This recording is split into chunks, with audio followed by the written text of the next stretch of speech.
I mean, it's a little weird for me because you're a libertarian, and in fact, you could even wind up on a libertarian ticket at some point, if not this cycle. No, but I'm just saying it could happen, right? So you're literally a libertarian, but for some reason we have the same instincts on almost everything. I would say there are a lot of people in conservative media who I always have felt like I had a lot in common with, and now I don't. And it's not because I've gotten liberal. I've gotten way less liberal. Right. I see them as way more liberal. So what happened to conservative media? Not all of them. I have a million friends in it, but like a lot of the big names seem very liberal to me. Yeah. I mean, I think that it's kind of the same thing that happened to libertarians. I think they're in Washington, D.C., and that's not where you're supposed to be. No, that's right. And so the best libertarian organization in the world is the Mises Institute, and it's based in Auburn, and Alabama. Yeah, and they specifically put it there because they want no part of Washington D.C. And then you see all of the Cato and guys like that who are based out of D.C. They get very corrupted, and you can look at it. It's the same thing. We were just talking about Donahue calling out Chris Matthews back in the day. Yeah. They're having cocktail parties with the Fed chairman. Wait, you're a libertarian. You shouldn't be doing that. They're actually doing that? Yeah. Oh, yeah. Actually doing that. And I think a lot of that's the same problem with the kind of conservatism Inc. or whatever. Yes. They've been corrupted, and power is seductive. And I'm sure you know that from being in DC for so many years that I'm not saying you're kind of an anomaly. Think about all the people in Washington DC and how much all of them wanted to suck up to power almost, right? 90-something%. At least that's why they're there. Right. And so it's a difficult thing to... I didn't get that for some reason for so long. I was living in the middle of it. I don't know. I'm not a super genius, so I didn't realize how corrupt it was. Everyone always said it was corrupt. It felt like a really nice place to me. I raised all my kids there. But when you realize how corrupt it is, I mean, it's horrifying. Yeah. But that's also, I think there's something like the nature of conservatism or the conservative movement in America has always just been to lose. It's built into them. Every generation just loses and then moves on to the next thing to lose. The old right, Robert Taft, right way. They were largely in opposition to the New Deal. They were fighting back against FDR's New Deal. We're in opposition to that. And then you cut forward 20 years, and it's FDR Democrats are the new Republicans, right? Ronald Reagan is it's nobody would dare question the New Deal. And then of course there was a movement pushing back against the Great Society and the 60s. And now of course no entitlements are no one would ever dare question Medicare. And look, just recently I saw Donald Trump, who's not a traditional conservative, but he did the most traditional conservative thing when he said when we get in there again, we are gonna fix Obamacare. And I'm like, okay, right. So that's where we're at now, right? It's no more repeal, and you don't even hear Republicans talk about it anymore, right? So it's always the next round of big government increases, the next round of centralized power in DC. They will put up a little fight, they will lose, they will then a few years later accept this as something that is consensus amongst all of us. But you see, we're against whatever the next thing is, transing the kids or, student loan bailouts. We're against that now, but they'll lose and then eventually accept that. But why would you, what does that suggest about them? They don't, this is a performance. This is not sincere. Yeah. I mean, conservatives typically have played the role of being against consolidating power in DC. Right. But that's obviously that's going against the wind, not with it. And so it's almost it almost seems like a professional wrestling thing where they're the ones who are supposed to lose at the end of the day. They kind of say the right thing, never really mean it, and then ultimately acquiesce. I have to say I was disgusted by the lack of fight in a lot of professional conservatives during COVID, disgusted by it. Banning freedom of movement, freedom of speech, bodily autonomy. The whole thing was so mind-blowing to me. I mean, if this actually was the totalitarianism we've been worried about or pretending we're worried about for a long time, it came, and a lot of them didn't say anything about it.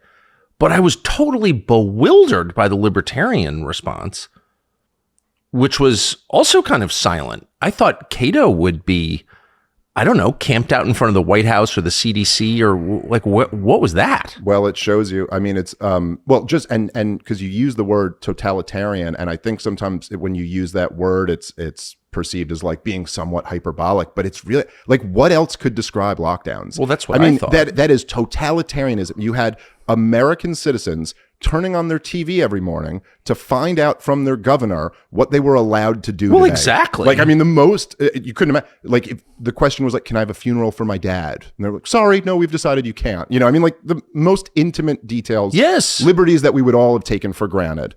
And so, okay, to your point, right? Not only did conservatives not fight against it, I think the majority of them cheered it on or went along with it. I noticed.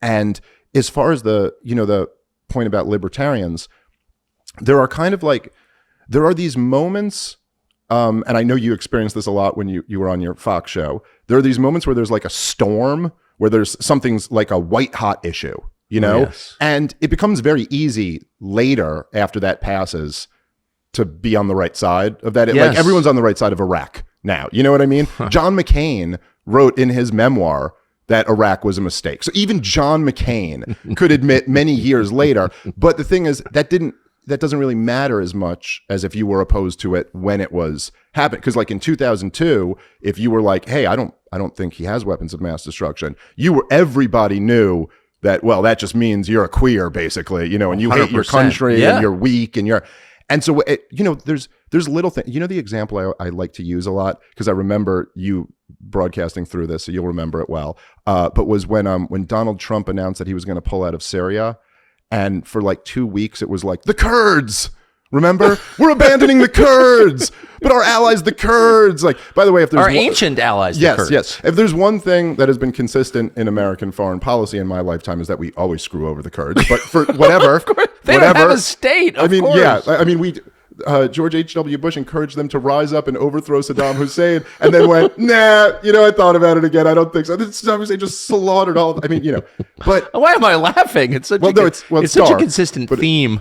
Well, we're not laughing Rise at the plight of the Kurds. We're laughing at the hypocrisy of the media. But for like 2 weeks, if anyone said they wanted to, they supported Trump pulling out of Syria, it was like, you're a bad person, you hate the Kurds. By the way, has anyone checked in on the Kurds since then? No. Has the media ever talked about them again? Like, it was totally just used in that moment. And that's just a little example. Like, that's not the big one, but like our historic enemies, the Houthis. Right. Yes. Man, I remember growing up in La Jolla in the 70s, hearing about the Houthis, and my father said, I just want you to grow strong and resolute so we can fight the Houthi hordes. Your one purpose in life is to get strong enough to take on these Houthis when the day comes, and it will, where these Houthis challenge our freedom. You must be prepared. Right. It's so ridiculous. But like, look, I remember, it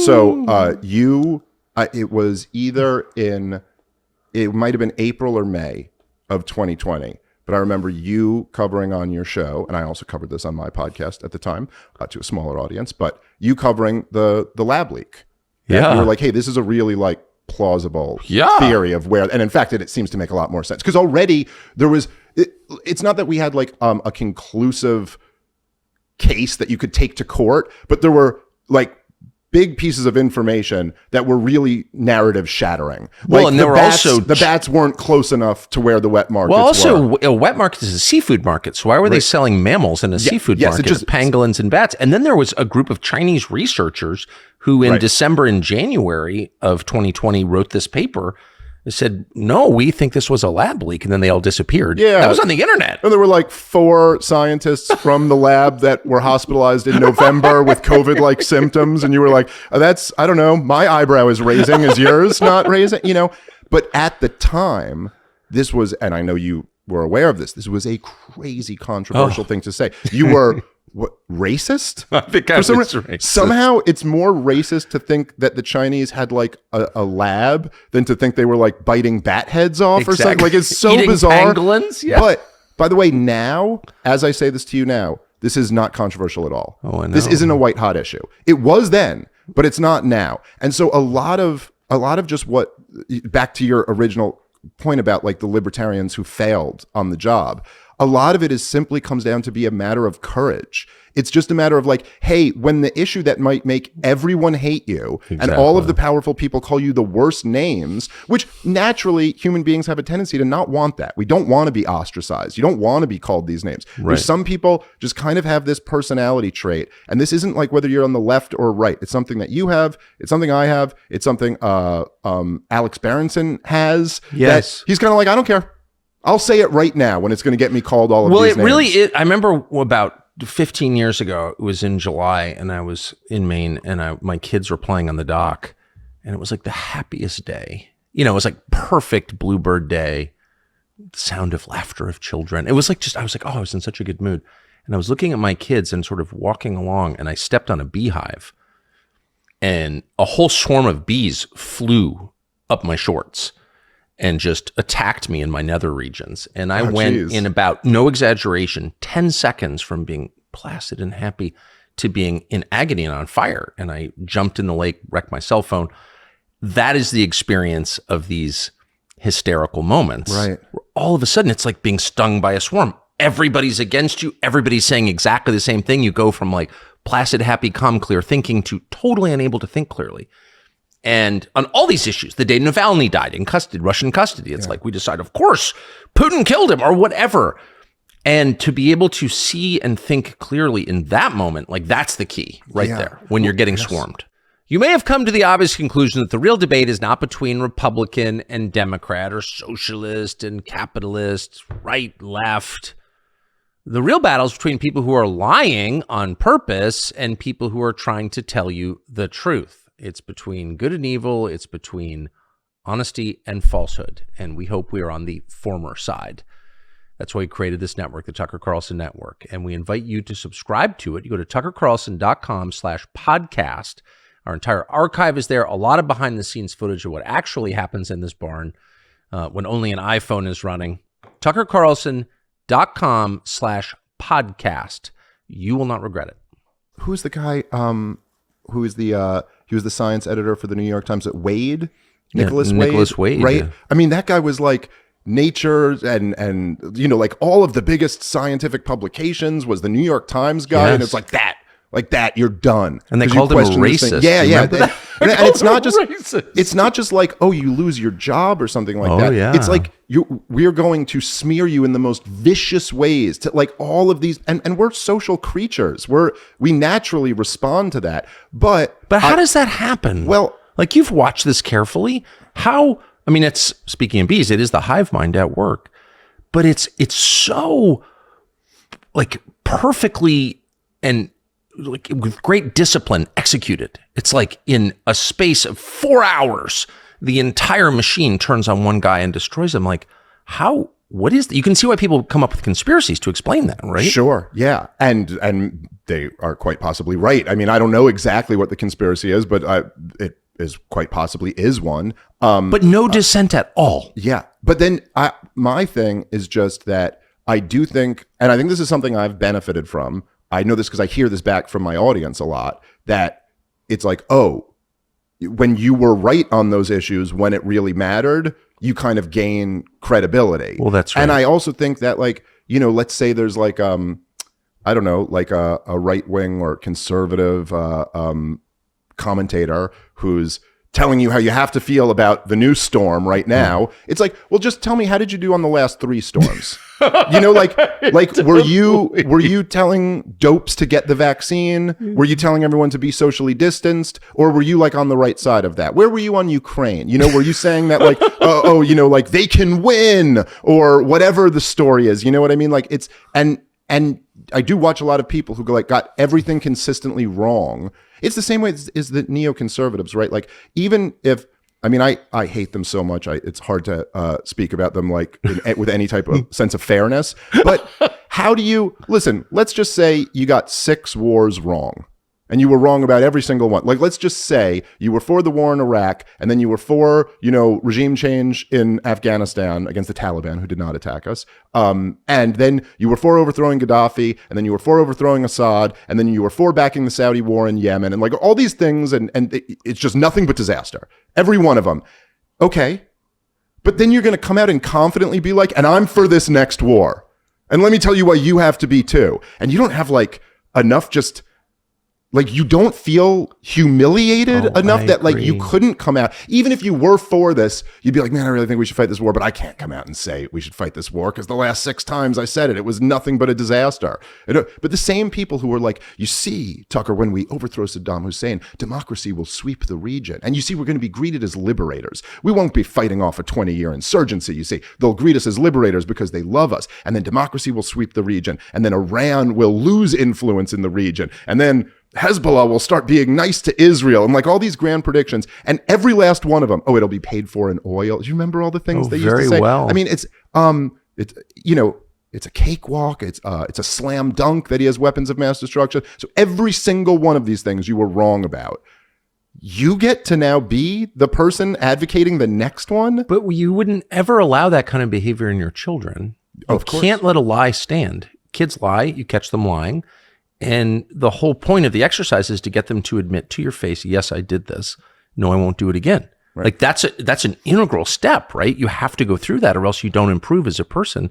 You become shittier as a person. Yeah, that's right. And I would also, maybe this is me adding my libertarian bent to this, but I would also say that in the private sector, and I mean not like the crony connected to government private sector, but like in true business, you also don't get away with that stuff. Of course you not. can't just fail over and over again and then No, move up. This only happens either in the government or in, companies that are essentially the government, but like live off no bid government contracts or something like that. But yeah, it's the major problem is that, look, like at least there are problems with free markets and it's made up of human beings. So there's always problems, but there's at least like a cleansing mechanism. Yes. There's like profit and loss. Yes. If you lose too much, you go out of business. With government, the worse you do, the more funding you get. But so this is if the kids can't read, we need a higher education budget. I completely agree with you.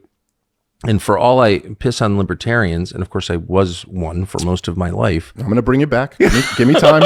Well, no, it's just interesting. I think the reason I'm mad at libertarians is because I don't see a free market in the United States. Oh, of course not. Yeah. Right. And so, I mean, I look at green energy or the defense space, and like there's that bears no resemblance to a market at all. Well, and a lot of finance. Yes. But I would also point out that like, look, there are, just like with every group, just like conservatives, there are different camps within libertarians. Yes. And so just to point out, like the thing I said about the last 5 storms, if you go listen to what Ron Paul was saying throughout the entire COVID so I love regime, Ron Paul. He was perfect. Yes. Tom Woods, Lou Rockwell, Jeff Deist, like there's this group of libertarians who were great the entire time. Well, I totally agree. I've never stopped loving Ron Paul. So the difference between, say, like the Ron Paulian libertarians, which I would consider myself to be one of, and say like the Cato or groups like that, is that the Cato types tend to like almost have this academic discussion of what it would be like in a free market, and then talk as if that's what we're living in right now. But that, I mean, I was a fellow at Cato, so I remember this very well. That organization, that foundation, 501c3, is run by an oligarch, actually. Yeah. It's run by Charles Koch. That's right. Right. So he kicked out the old head, he brought in the new head, and you sort of wonder if you're a libertarian. You're not for government power, but you're also suspicious of oligarchs, right? Aren't you? Well, of course, and particularly like say the same oligarch who's not only funding the Cato Institute, but is also funding the Republican Party in general. Well, exactly. And the party who consistently is growing the size of government every bit as much as the Democrats are. I mean, it's almost noticed. like, it's become a thing where if a Republican were to ever say, say we need smaller government, or like Nikki Haley was talking about smaller government, you just roll your eye because it never means anything. They've been talking about this forever. There's never been one time, and there's been several times in my life where the Republicans have controlled the Congress and the White House. Oh, yes. There's never once been a cut in spending. Of course not. Spending always goes up. There's been some cuts in top marginal tax rates. Right. Not even drastic cuts, but yes, we'll have rich people pay less taxes. There's never a cut in spending because that's a cut in the power of the federal government, and they're not for that. And so if the guys who are funding that are also funding this Libertarian Institute to write policy paper for recommendations that are never going to be implemented anyway, it does raise some eyebrows. I would say like look, to the bigger question of libertarians and the side, like I've heard you say before, the U.S. federal government is the biggest, most powerful government in the history of the world by far. There's not a close second. Yes. It's a government that can snap its fingers and overthrow regimes anywhere in the world, and does it regularly. And so that is, look, as the country is kind of spinning out of control and everything has just gotten more and more corrupt, that's directly related to the fact that DC has gotten more and more powerful. And this is, to me, like I've been saying this for a while. It's not my original thought. This is something Hans Hermann Hoppe said back in the 90s, where he basically said that libertarians need to learn a conservative lesson and conservatives need to learn a libertarian lesson. And what he meant by that was that libertarians basically need to learn that, okay, just because we might believe that the government ought to not bash someone over the head and lock them in a cage for doing something doesn't mean we have to celebrate it. You don't have to celebrate degeneracy. You don't have to be on the side of that. Yes. In fact, a functioning society needs good family values, and that's just like a fact. Now, we don't believe that should be enforced at the point of a gun, but that doesn't mean like even if you think, say, like, whatever, you think prostitution should be legal, you could still have a feeling that it's horrible and represents a tragedy on all sides. And so that's like kind of the conservative lesson that libertarians need to learn. I think a lot of libertarians in the Ron Paul kind of school did learn that. And the lesson that I would say that conservatives or Trumpian populist types need to learn is that if Donald Trump's going to say drain the swamp, it's like, okay, but what does that mean? Like, what does that look like? How do you actually drain the swamp? And it's really actually very simple. It means cut government spending. As long as Washington, D.C. is the most powerful organization in the history of the world, and they're spending over $6 trillion a year, that is by definition a swamp. That's why more millionaires live in the suburbs outside of Washington, D.C. than anywhere else in the world. They don't make anything except weapons, you know what I mean, that are purchased by the government. I've heard you talk about this before. Well, they don't even make them there. Right. I mean, there's not a single act of creation in the entire DC, the DMV as they call it. Right. Well, no, and it's literally, not only are they not creating, but they're parasitic by nature. Of course. They're taking Americans' money. And this is, I think this is kind of the central source of why the country is spinning out of control and why we're so incredibly corrupt at every level, is because there is this parasitic force in Washington, D.C. that's grown bigger and bigger and more powerful. I absolutely agree with that. And I do think I saw it change. I remember the moment it changed. And it was the moment when the Democratic Party subverted the so-called business community, which was always a kind of counterbalance against this, because the idea was the government makes it actually harder for people to conduct business. It stifles free markets, and we're against that. So the Chamber of Commerce and Business Roundtable were always sort of pushing back against the growth of government. Bill Clinton changed that, and he changed that by declaring a ceasefire between the Democratic Party and the rich, and he did it during the tech boom. I'll never forget this. Democrats were always saying, and I thought, I didn't agree with them, but I sort of thought it was important for the purpose of balance to have this. They would say they were suspicious of people with too much money. There's too much power. Like, what about the value of labor? Right. You got the value of capital, the value of labor. They're kind of in conflict with one another, and we're on the side of labor. All of a sudden, Bill Clinton's like, no, there's nothing wrong with being, making $1 billion at 32 for creating an app, running Webvan or eToys or Pets.com. Doorknobs.com. Like, it was just everything you could think of. Totally. And it was so smart. He did it for the purpose of fundraising. And all of a sudden, the Democratic Party became far richer than the Republican Party. And all the formerly Republican leafy suburbs around the country, Greenwich, Connecticut, and McLean, Virginia, they all went left, actually. Yeah. It was brilliant and evil. But its effect was to completely wreck the country because there was no counterbalance against power at all. Yeah. So once the government, the people with the nuclear weapons, and business, the people with the largest bank accounts, are aligned, that leaves everybody else like, who's defending them? Yeah. And then you said something last night when we were having dinner that I thought was so interesting. I was thinking about it after we left, but you were talking about how, like, traditionally the rich people were in suits and ties. Yes. Right? And your uniform matters. I mean, that's why we have uniforms. Right. And that's why the bus driver wears a uniform and your airline pilots have their stupid outfits and your stewardesses are dressed up like they are, because it says a lot about their role in your society. And rich people used to spend a lot of money on clothes. And the whole point of that was to say, we're rich, we're in a separate class. And that comes with tons of advantages, but it also comes with obligations. Noblesse oblige was a thing. And all of a sudden in the 90s, you notice the richest people in America start dressing, in like t-shirts and hoodies. And like, what's the message of that? And the message of that is we're just like you, which is another way of saying we have no obligation to anyone but ourselves. Actually, we don't owe you anything. And it comes out of this mindset that they do have, and I know them, of course, well, so I know that they feel this way, that we're the richest because we came up through this credentialing system that we claim is a meritocracy, and we won all the prizes because we're superior.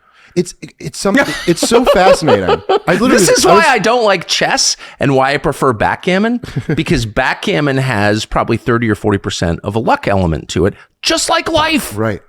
Just like life. Like, why didn't I get leukemia and die at 5? Tons of 5-year-olds do. I don't know, but I should be grateful for that. So, like, I've been relatively successful in my stupid little category.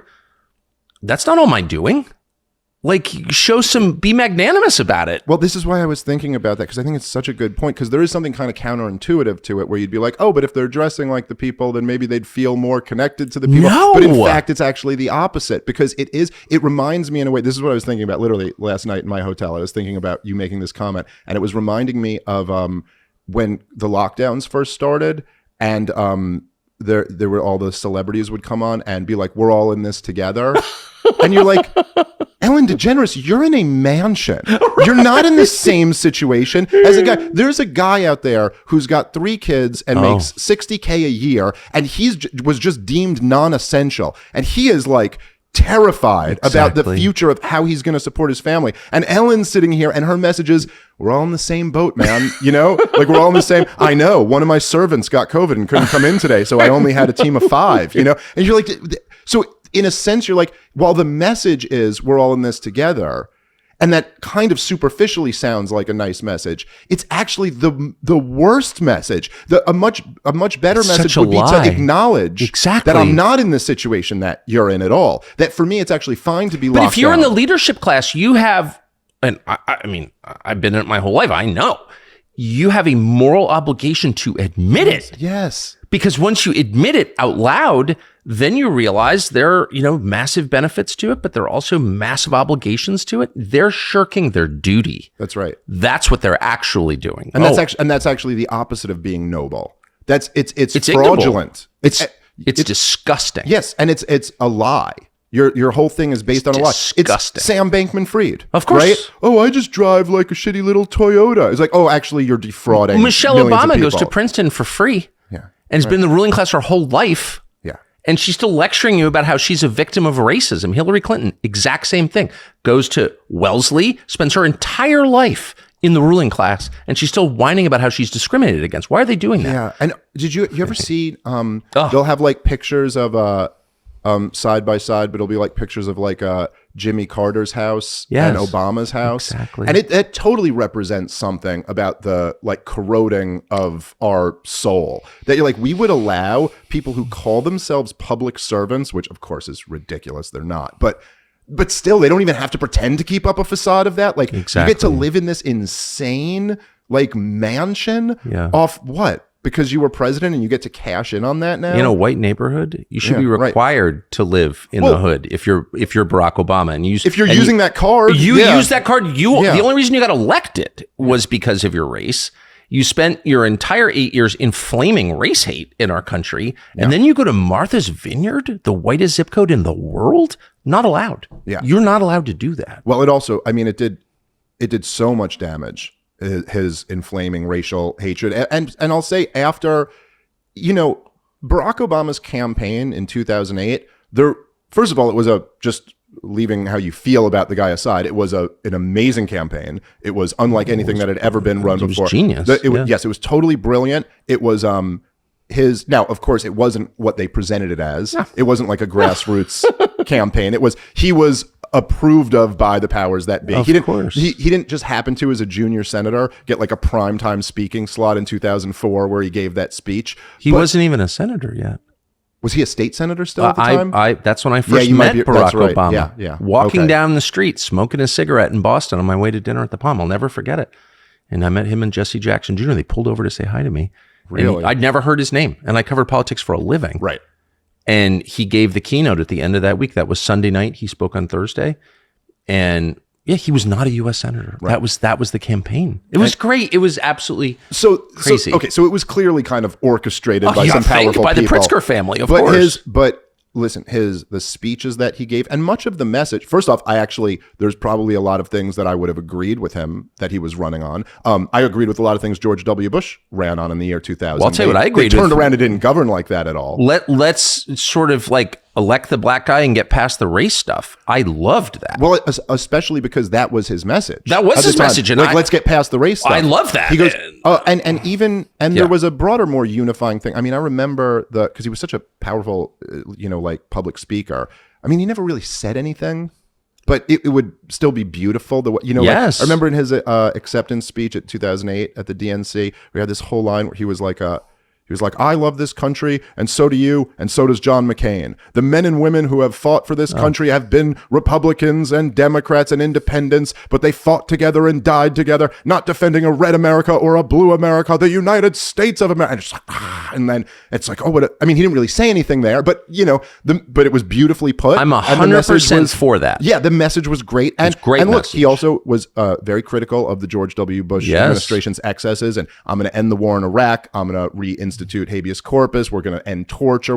There were a lot of, he didn't do any of that. I guess he ended the war in Iraq eventually and then reinvaded the country because the ISIS fighters he was arming invaded the country. But then I think essentially what happened, and it was around Obama's re-election campaign, this is where things really went off the rails in this country, was that he got in there and continued and expanded all the worst of the Bush policies. Oh, of course. And so they almost had nothing to run on. And so they decided to pivot to a culture war instead. And this was a decision, and again, I don't know exactly what the conspiracy is, but this decision was made from the top down. That I think it was a response to Obama's failures. It was a response to these movements like the Tea Party and Occupy Wall Street, which were getting a little bit too close. That's right. A little bit too close to the target. And all this, I'm sure you've looked at this before, but where there's these nexus charts and you can chart out like how many times all the woke terms are used, transgenderism, all that. And it's all like right around 2012 that it's all of a sudden like, systemic racism goes from being mentioned like this many times throughout history to like shooting up, like the New York Times and the Washington Post. It's a very famous graph, and I've used it many times in trying to explain this, but that's exactly right. Like, fight amongst yourselves. Yep. That's right. I think it was the hangover from the financial crisis. Yeah, well, that was a huge part of it for sure. And also that Obama's, so in the year like from 2007 to 2010, the median net worth in America shrunk by like 40%. Yeah. Like people lost like 40% of American wealth was lost. And you can imagine, especially now, like having kids, at the time I didn't have kids and I was young. I was like, whatever, bad economy. Oh, that sucks. But you can appreciate now, like, what that would be like if you just lost 40% of your net worth and you got little kids, like how destabilizing that is.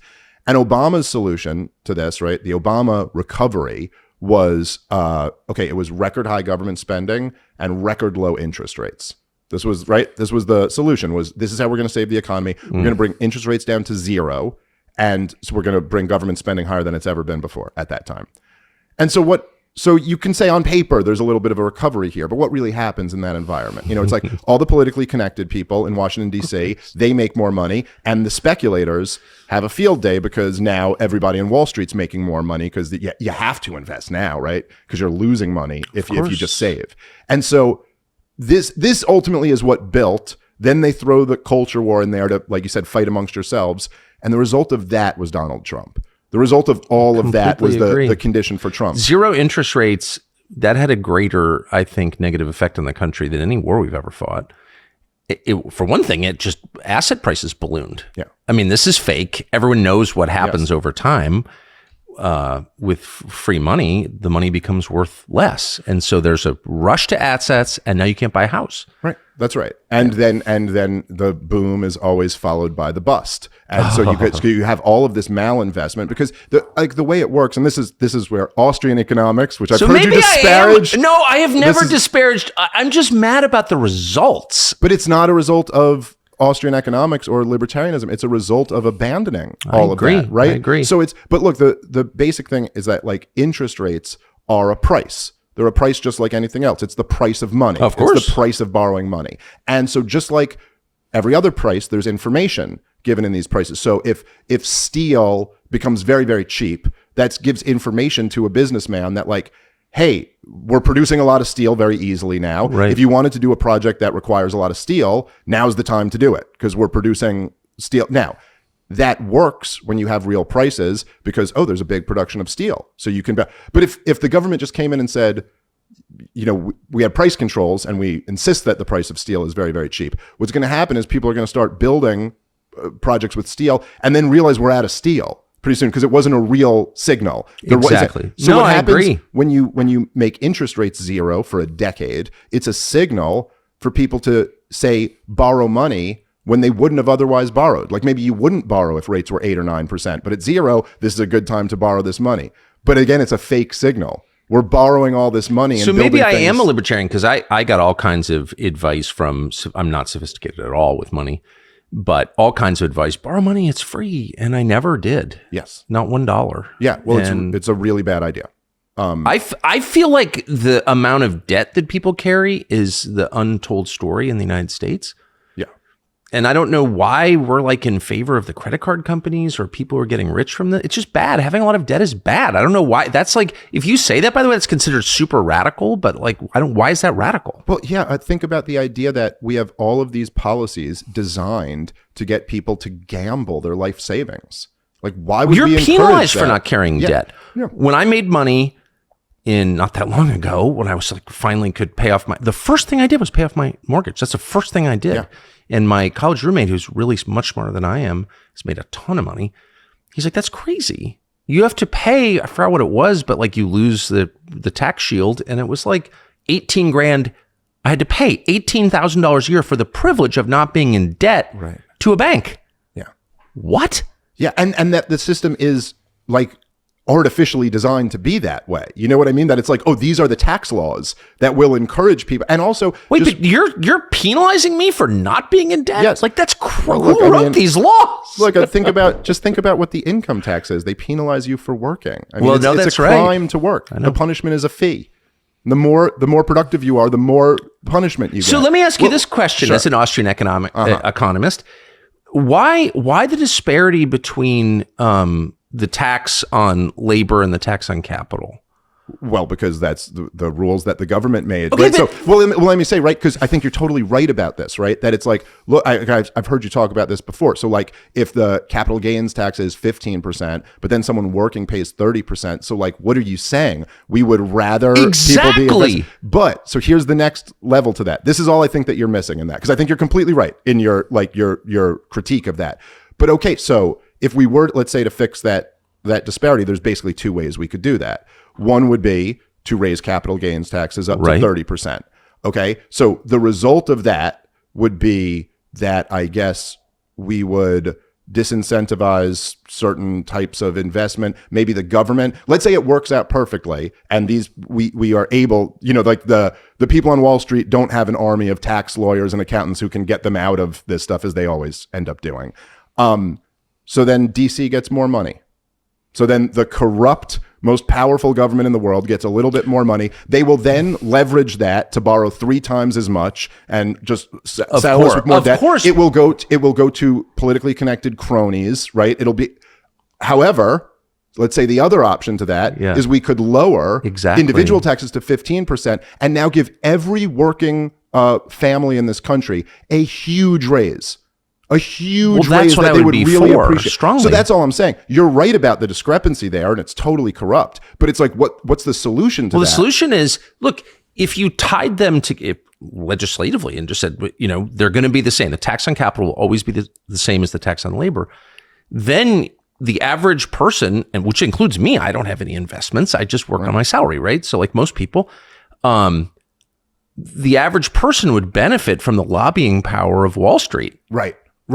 So they're always going to be the same, but like all of a sudden I have an army of bank lobbyists and private equity lobbyists keeping my income taxes low. Yes. Look, in theory, I would love that idea. Yes. It's just if the answer there is to just like, it's unbelievable to me that particularly like people like, like Bernie Sanders types will say that they care so much about working people and they want to do whatever they can to help these working people. And yet the biggest bill for working people is their federal income taxes. Oh, I know. And I mean, the IRS, I mean, I know stories from good friends of mine. They are ruthless. I mean, they go back 20 years and ruin people. And this isn't just like, it's like people kind of have this idea that there's like economic issues over here and social issues over here as if they're different, but they're really not. I mean, you go back 20 years on somebody and say, a guy who's making 30 grand a year and they go back and maybe it's only just like, a few $1,000s a year that he owes, but they go back 20 years on you and you owe $3 grand a year. And so now you owe $60,000. Oh yeah. With you know interest. what I mean? Yeah. This is what leads to divorces, Suicides. and people putting pistols in their mouth. Yeah. That's totally right. Kids growing up without their dad around. I mean, it's like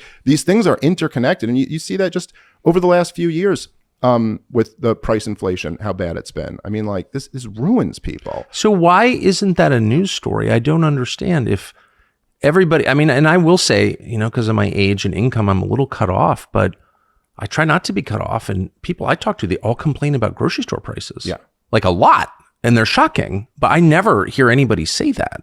Yeah. Well, I mean, I certainly talk about it a lot. I think that there's, it's not in anybody's interest, I guess. Like it's not in any partisan interest to really talk about that because both parties are totally complicit. Yeah. And so no matter who, people, because we live in this weird like two-party system and everybody becomes partisans, especially in an election year, and they're all just trying to kind of get their guy over and no one's really, there are Trump supporters who like to talk about the inflation under Obama, but I don't really want to talk about it too much because it all started with the money that was being printed in 2020. That's right. Donald Trump was championing the whole time. Right. And actually, and smearing Thomas Massey for daring to say, hey, we should have a vote on this before we spend more money than we've ever spent when we're broker than we've ever been. and Trump, of course, bragging that it was the biggest bill, because it's so Trump, because it's the biggest, because a lot of other people had spending bills. Mine's the biggest spending bill, And like, look, I'm not trying to, Trump is like the most entertaining character and he's hated by all of the right people. And a lot of his instincts are correct. And he was also framed for treason by his own intelligence agencies. And so there's a lot of Donald Trump that I can sympathize with and relate to his supporters. But the truth is that it was such a disaster to lock down the economy and to say we're just going to print our way out of this was such a disaster. I agree. And he totally got rolled by all the people around him and just did not have the wisdom or the courage to stand up to them. And he kept Fauci on that task force through all of 2020. I mean, he just kept so many people who hated his guts around him. And it's really, it was a tragedy. Nikki Haley, Mike Pompeo. Mike Pence. Oh, yeah. No, I agree. I mean, all of them. Mike Pence is a guy, he was in his 60s. And if he were to go, this is the guy who he was going to leave us as president of the United States. It's Mike Pence. There's something there's something wrong with him. Yeah, there's a lot wrong with him. You can feel it. I really appreciate you ruining his political career. No, it wasn't personal. I mean, I feel sorry for Pence. He's not comfortable with himself at all. And that's the vibe, the strong. I've known him for I've known him 25 years. I know him since he got to Washington. And he's got some talent, and I don't think he's evil or anything, but there's something really damaged. And I always felt that he was put in there. He wouldn't be the first VP to be in this position, but he was put in there by permanent DC to keep an eye on Trump. Yeah, obviously. Yeah. But that's always how it works, right? Like that's the same thing that happened with Reagan and George H.W. Bush being there. You put in the guy. Of course, we're going to have our CIA director, Nixon be your and Gerald president. Ford. Yes. I mean, this is like this is the oldest story there is. So Trump is coming to the Libertarian convention. Yeah. So let me just ask at the outset, you're involved in libertarian politics, like actual party politics. Would you ever be on the ticket? So just for people who don't know, it's kind of like inside baseball. But so my there was kind of a civil war. It's more inside baseball is too broad. It's more like inside pickleball. Yes, that is actually a really good thing. But in this very irrelevant corner where I have a lot of sway. So there was basically like a kind of civil war within the Libertarian Party over the last few years. And it was about a lot of the stuff that you were talking about at the beginning. Like basically there was like, as you know, because you covered it, there was what was called the Ron Paul Revolution. Yes. And that's what I was. I was one of the young people in that Ron Paul Revolution that totally changed, the way I look at the world. And I became obsessed with all of this stuff. And so there were a bunch of us, and a lot of us had hoped that Rand Paul was kind of gonna carry the mantle and continue this Ron Paul energy. And no, I'm not saying anything against Rand Paul. I think he's one of the best senator, probably the best senator. He was great during COVID, grilling Fauci and all of that stuff. But for whatever reason, there's several, it didn't work out that way. And Donald Trump came in and stole the Republican Party, and he won it. But anyway, so when that happened, there were a lot of us who were like kind of disappointed about Rand Paul. And then we had Ron Paul running in the Republican Party, but then a lot of us started looking to the Libertarian Party. Like, they were the third party candidate, and they ran Gary Johnson and Bill Weld. We were very disappointed with that campaign, particularly with Bill Weld, who was just horrible. Sad, defeated guy. And also just, he was like a Raytheon lobbyist who was like, what are you doing over total here? fraud. What's the point if we're going to have a third party and putting that guy up? And then during 2020, the people who were running the Libertarian Party completely failed and didn't oppose the lockdowns, and then started like virtue signaling during the Black Lives Matter riots about how we must be anti-racist. For real? Yeah, it was horrible. So basically then there was this group called the Mises Caucus that I joined. It was led by this guy named Michael Heiss and Angela McArdle, who ultimately she's currently the chair of the party. And we basically went and took over the whole party. We for in the name of Ron Paulians, like if there's going to be a Libertarian Party, it's going to be represented by Libertarians. And so anyway, so once that happened, it was kind of my group who took over, and they wanted me to run for president on the Libertarian ticket. And I was considering it for a while. Ultimately, it just wasn't the right time for me. I got 2 little kids. I got a lot going on in my career. It's like, it just wasn't the right time for me. But so now, to what you said, Angela McArdle pulled this off to her great credit, that she's got Donald Trump coming and speaking at the Libertarian National Convention. It looks like RFK Jr. When is also and where coming. is this? This is at the end of the month. It's May 24th through 26th, I believe. In Washington? In Washington, D.C. That was a decision made by the old guard. We would not have had our convention in Washington, D.C. Do you know where it is in D.C.? Yeah, it's at at some hotel. I'd have to look it up. Yeah. But yeah, it's at some hotel in D.C. But anyway, RFK just challenged Donald Trump to debate him there, which I don't think is going to happen, but would be very interesting if it did happen. And so it is, at least to me, it kind of represents the Libertarian Party, who is this third party, trying to engage in relevance of some sort, and trying to at least look. Obviously, we're not in a position, we're not going to win the White House or even win any Senate seats or anything like that. But I do think the Libertarian Party could effectively be used to put pressure, particularly on the Republicans, to be better and to not run like awful neocons and run better candidates. I certainly prefer the kind of America First strain of Republicans to the neoconservative strain. And I think right now there's kind of been a civil war in the right half of America since Donald Trump came onto the scene. But I don't even know if you'd call it a civil war, because Donald Trump just won so dominantly. It's not like the Republicans were split between Jeb Bush and Donald Trump or something. It was it was 95 to 5%. But particularly, and I know you've talked about this a lot, since the war in Israel, or I should say the war in Gaza, or I don't even know if I should say the attack of Gaza, whatever you call it. Yes. I don't know if you can call it a war when one side doesn't have a military, but whatever you call that. Since that, you've seen this kind of divide grow, where I think largely neoconservatism had been rejected by the voters, by the Republican voters. But when Israel came up, it's a little bit different.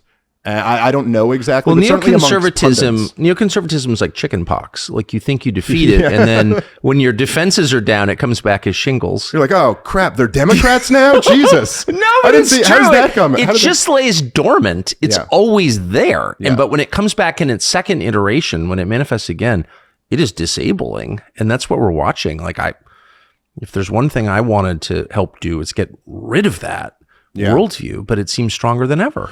Well, I think you have done a lot. I mean, I really Not do. really. I mean, if you can, it's like everybody in the Republican Party is completely on board with the idea that wars, non-essential wars, make America better or something. That's so nuts. It's what's so wild to me about it is just after the 20 years of terror wars that have just been such a complete disaster, that America would still be entering these conflicts that are very clearly wars of choice. Like there's no, I mean, I know they can make an argument, like they were making the argument that Putin, if he takes Ukraine, is going to take Poland and then is going to take, which is nothing he's ever said. There's not one thing Putin's ever said that you could point to. In fact, when you interviewed him, he explicitly said, if Poland attacks us, that's the only scenario I could see us going to war. He's got the largest country in the world. Yeah, it's the biggest landmass on planet Earth. It's incredibly complex to run. It's 20% Muslim. They have all these sort of semi-autonomous zones throughout the country. He wants more land? I don't think he wants more land. No, look, he's always said... It's like insane. It's been very... And it's not just that he's said it, but like almost everyone who was being honest has said it at the top levels of the American government as well as at NATO as well. His issue was Ukrainian entry into NATO. Yes, that was always his issue. And we kept pushing that, and that's what got him to react. And even the head of NATO himself, Stoltenberg, whatever, said that Vladimir Putin said that if you just signed a deal, put it in writing, that Ukraine won't join NATO, I won't invade. And NATO refused.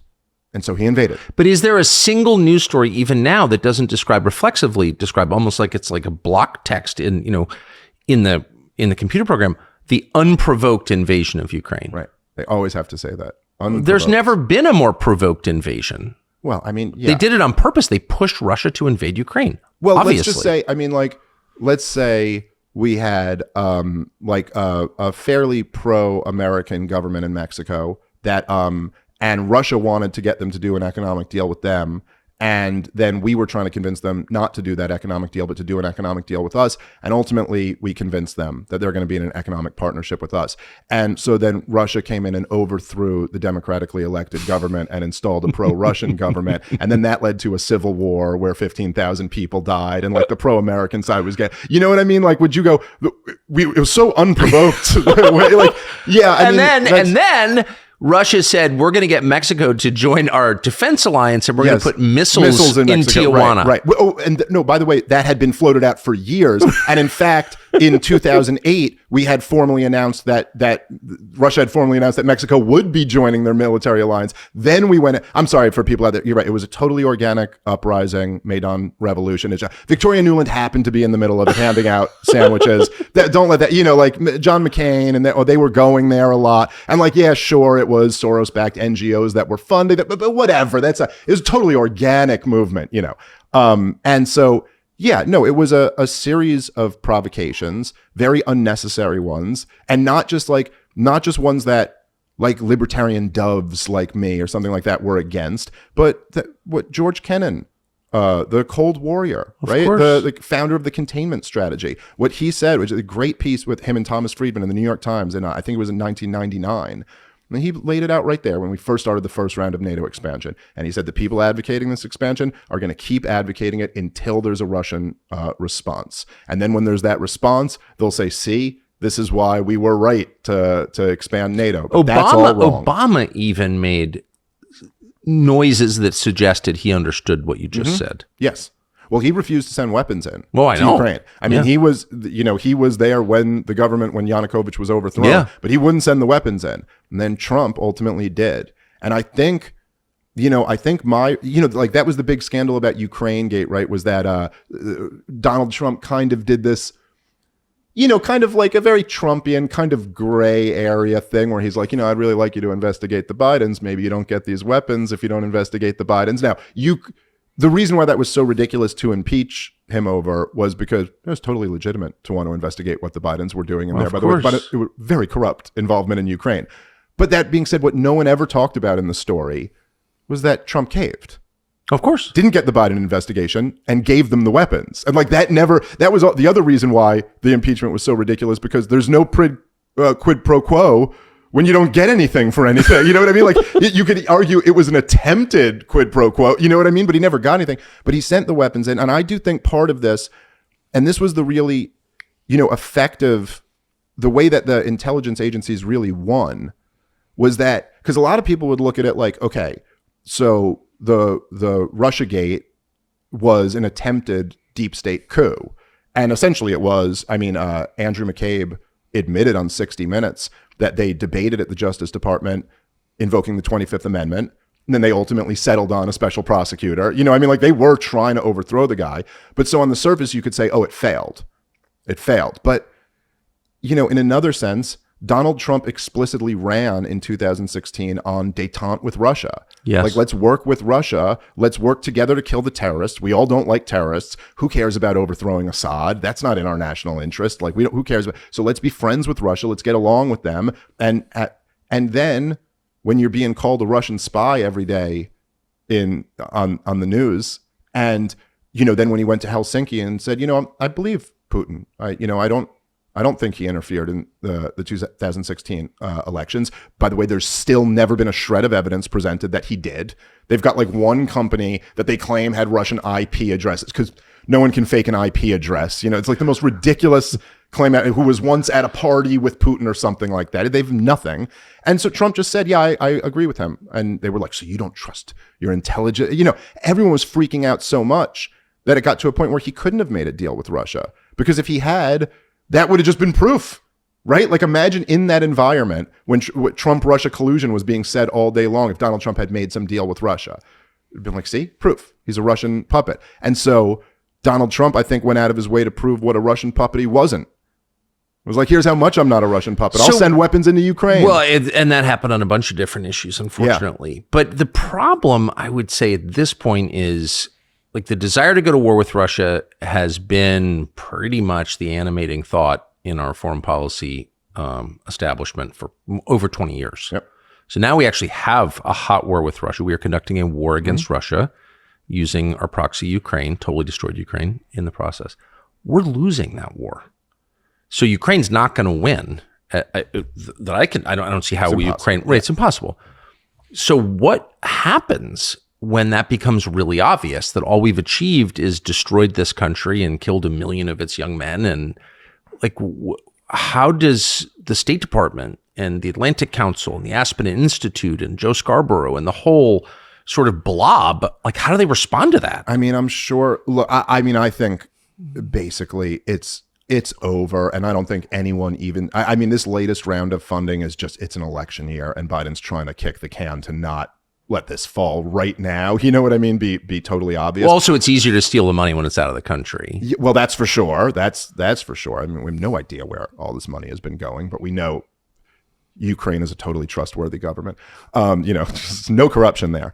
But I think, look, I'm sure they will attempt to spin it in some way where if Zelensky still controls like the western portion of Ukraine, they'll be like, he didn't lose the whole country and Putin would have been in Poland if we hadn't fought this. Of course, it'll all be completely ridiculous. We could have avoided this war by just saying we're not going to admit Ukraine into NATO and putting that in writing. We could have avoided this war. This is not according to me, according to the head of NATO. We could have avoided this war by doing that. And these, whatever the number is, and who knows, you never know in the fog of war. It's not until they really test the excess mortality rate. No, that's right. But it's clearly in hundreds of thousands. They've got 50-year-olds fighting for them at this point. So that tells you something. They're force conscripting men with Down syndrome. Yes. That means a lot. That means all your boys are dead, essentially. For sure. And the ones who couldn't, manage to flee.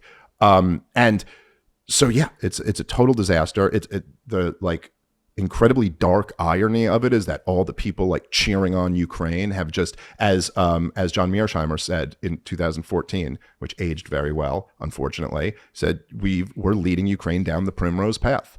And that's what we did. You act like you're cheering them on, but you're leaving them to their demise. And it didn't need to happen. It's terrible. And I'm not absolving Putin of responbility. He was certainly backed into a corner, but there had to be another answer other than this. I agree. It's just horrible. But I know at the end of it, it'll be another disaster. and the hawks in DC will try to spin it as best they can, and then they'll all get promoted and have better jobs. That seems to be the track record. It does feel, though, that we're coming to the end of something. It's like this was the last effort to exert a certain form of American power abroad. It failed. Does that make them desperate and crazy? I feel like a loss in Ukraine increases the chances we use tactical nukes against Russia, for example. Well, I mean, I hope I'm wrong. Well, here, the thing is, it decreases the chances that Russia uses them. So there's that. I mean, there's Joe Biden always pretended that the war in Ukraine was a must win, like that we couldn't allow Vladimir Putin to win the war in Ukraine. But that's all just an act. It's not, I'm just saying, however you feel about it, it's not actually vital to U.S. survival, whether Russia controls Ukraine or not. That's absurd. But Vladimir Putin really believed it was a must win. And that actually is a much more reasonable case, that you can't lose a war on your border. That's a proxy war. Even in the Cold War, we never had, we fought in Vietnam, but that's not on Russia's border. You know what I mean? Like that's not, this is a whole different game. And so to me, the real fear from the very beginning was not that Vladimir Putin might win. The real fear was that, well, what if the West wins? Like, what if Vladimir Putin is humiliated right on his border and feels that his death is imminent? Because that's the time when nukes might fly. I absolutely And so agree. in that sense, it's quite possibly the better outcome. I mean, no nuclear war is always the better outcome. I do think, and I got to say, I think you're a huge part of this. I think that if you look at, like, say, 2002, when the war drums were beating for Iraq, there was just nothing like what we have today. I mean, like the biggest shows in cable news, they were all for it. They were all. I was for it. Yes, well, I was for it until I went to Iraq in 2003.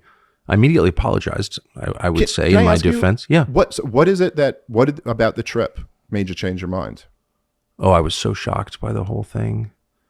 So the invasion was in March of 2003. And I mean, I was hosting a chat show, a debate show, Crossfire. And actually, it's a true story. I was at lunch with my father, I had lunch with my dad every week at the same table in this place, in this men's club in Washington. And we were sitting at the table, I'll never forget this, in the fall of 2003. And he goes, when are you going to Iraq?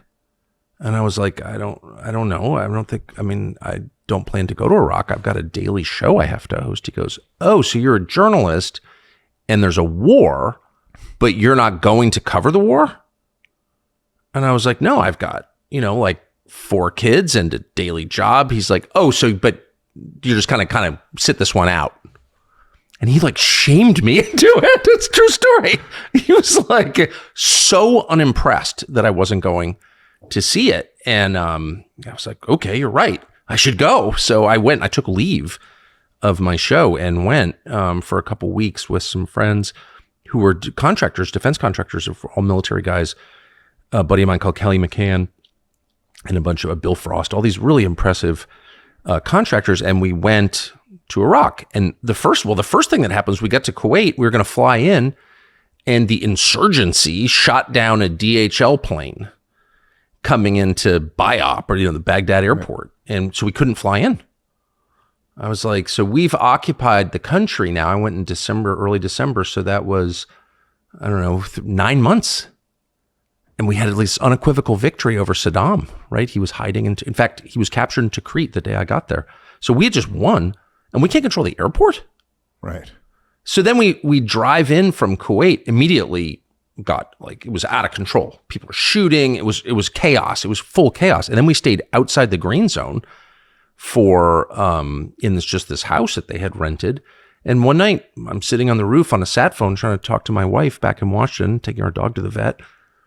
And someone starts shooting at me. And then all these people start shooting at our house. There's a gun battle at the house. I'm like, what?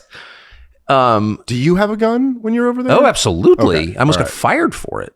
Really? Actually, amazingly, you were told to carry a gun. It was so out of control when I was there that journalists and NGO workers, or I don't know, it was certainly me, you had to go get a certification from the State Department. I still have my badge. It's hanging in my office right there. That you qualified with this. It was an AK-47. Well, I actually had an AK-47 already, not fully automatic, but just my range. So I knew how to operate it. But yeah, you're required to carry it. That's how out of control it was. So, and then a buddy of mine got killed there. A journalist was killed there. A guy called Mike Kelly was a really great guy. And the bottom line was, we're not good at colonialism because we don't have the self-confidence. We're not sort of bringing Christianity and civilization. There's no like clearly defined goal for this. And we're bad at it. And the armed forces is not designed to do that. And the effect was super obvious. It was chaos. And the one thing I cannot deal with, and I hate, and I think all people hate instinctively, is chaos. People can handle repression. They live under repressive regimes. You know, all through history they have. They can't handle chaos. And we brought chaos to Iraq. And I just thought, this is the opposite of what a great power should be doing. This is disgusting. And I saw really, really clearly that it would never get better. And I'll just add one more thing to this, which I've never forgotten. We went into the Green Zone one night and had dinner with some generals. I did. And I'd always sort of liked, my dad was in the military. I sort of respected the military. I didn't realize how corrupt and disgusting and feminized the officer class was and politicized. Just repulsive people, actually, at the flag officer level. So we're sitting at dinner and this general is telling me about, I saw something really touching today. We had this female officer, and she was killed. Her legs were blown off by an IED, and her husband was there. And they've got 3 kids back in Virginia, but he held her hand as she died. Of this ultimate sacrifice for America. And I was like, what? You're like celebrating this? A girl got killed? A mother? I thought we fought wars to protect mothers and children. First of all, if you're sending girls to fight your wars, you're disgusting. Yeah. Because you're violating the most basic agreement there is, which is the man protects. And in exchange for that, the willingness to sacrifice his life, he gets to be revered as a man and sit at the head of the table and all the benefits of being a man. And there are many. But and if you're your woman sending will bear your children for 100%, you, and, if you're sending women to protect you, if there's a home invasion at your house at 3 a.m, and you're like, honey, I dealt with the last one. Go defend us. I hope that she leaves you, and she will, by the way. Yes. So if you're sending women to defend you, it's not a civilization worth defending. That's how I feel. Can you imagine? I mean, going with the mother of your children and going to war with them? A mother gets her legs blown off, and you think that's a good thing. And I lost control at the table with this guy and said almost exactly what I think. It's disgusting. And it's not because I don't think women should be defending our country, not because I don't love women. It's because I do love women. They're above that. We should be defending our women. Yeah, I don't know how supporting women getting their legs blown off, exactly. That's become the pro-woman position. Exactly. And this guy accused me of being like a woman hater or something. Here I've got a wife and 3 daughters who I revere, who I would die for without thinking. Yeah. And I'm like, I hated him. I don't think I've ever hated a man more than I hated this general. I wish I remember his name. And the PIO, the fairly well-known sort of spokesman for the Provisional Authority, Dan Senor, was sitting at the table. He was very offended by my behavior, but I was outraged. And that rage has sort of it's just exploded on you. Sorry, but it's never left me. And I really enjoyed it. I came back to Washington and I was like, and I did an interview with the New York Times, and I said, I cannot believe I supported something like this. This is totally evil what we're doing. And I've never moved from that position. I lost all these friends for saying that. Whatever. I don't want to talk about myself, continue to talk about myself. But yeah, you asked in that. Because I've heard you say several times that your trip over there, like turned you against the war, but I never heard you really say what specifically it was. Celebrating the death of a mother? Yeah. And then getting mad at me because I'm not going to celebrate the death of a mother. What about her children and her husband?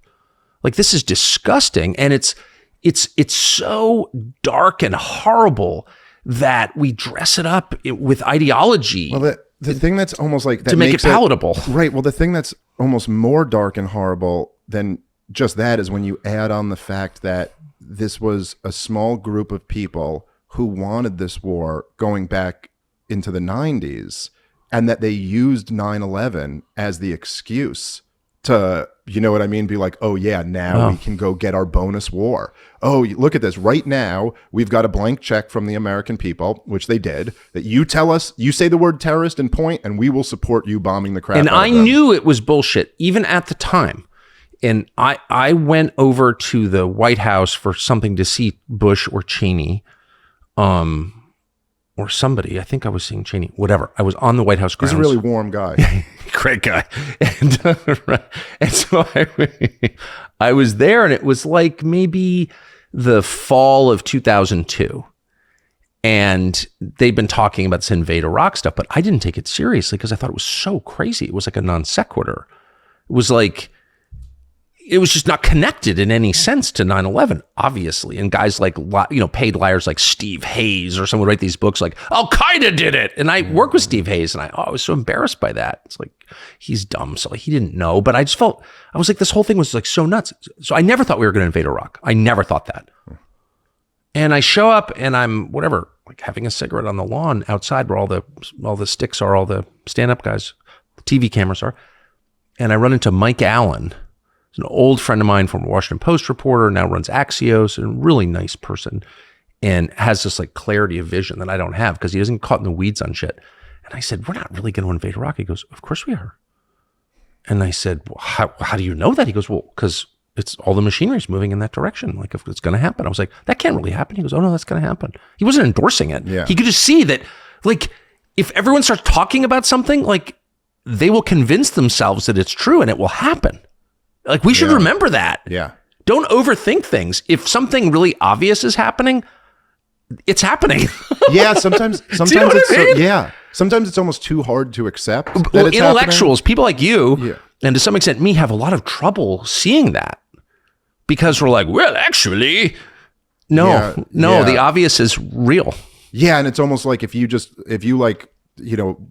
remove yourself, like if you transcend the moment, it's like, yeah, it's so obvious. Exactly. Like, of course this is happening.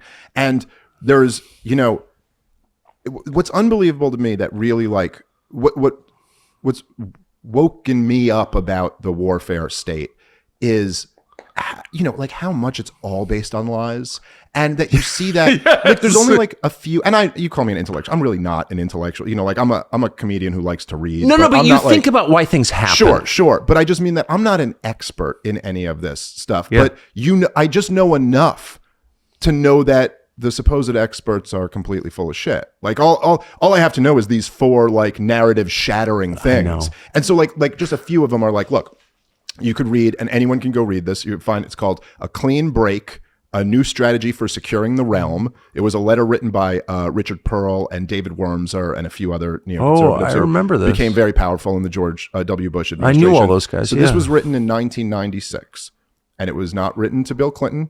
It was not written to Bob Dole, who was running for president that year. It was written to Benjamin Netanyahu, who had just become the prime minister of Israel. And the clean break, the strategy was a break from this whole peace process nonsense that Yitzhak Rabin and them had agreed to. And basically it was like, well, look, it was the beginning laying down of what the Netanyahu doctrine was ultimately to be, which has culminated in a wild success, as you know. And so basically the idea was like, well, look, forget all of this, like this peace process where you focus on land exchanges and whose land belongs to who. That's all kind of lame. And so what really you should do is reach out to the broader Arab world, kind of make arrangements with them so you don't have to go through this peace process. And that starts with overthrowing Saddam Hussein. And like, that's our first step here. And then there's several other steps, but it's outlining why we want Saddam Hussein overthrown. And so then this was for Israel's interests. We wanted this war in 1996. Now, by the way, there's other things. I'm not like saying like Israel is 100% pulling the strings of the American government. I think a big part of the reason why the war ended up happening was also because George W. Bush had a personal beef against Saddam Hussein. Yes. He tried to have his father killed.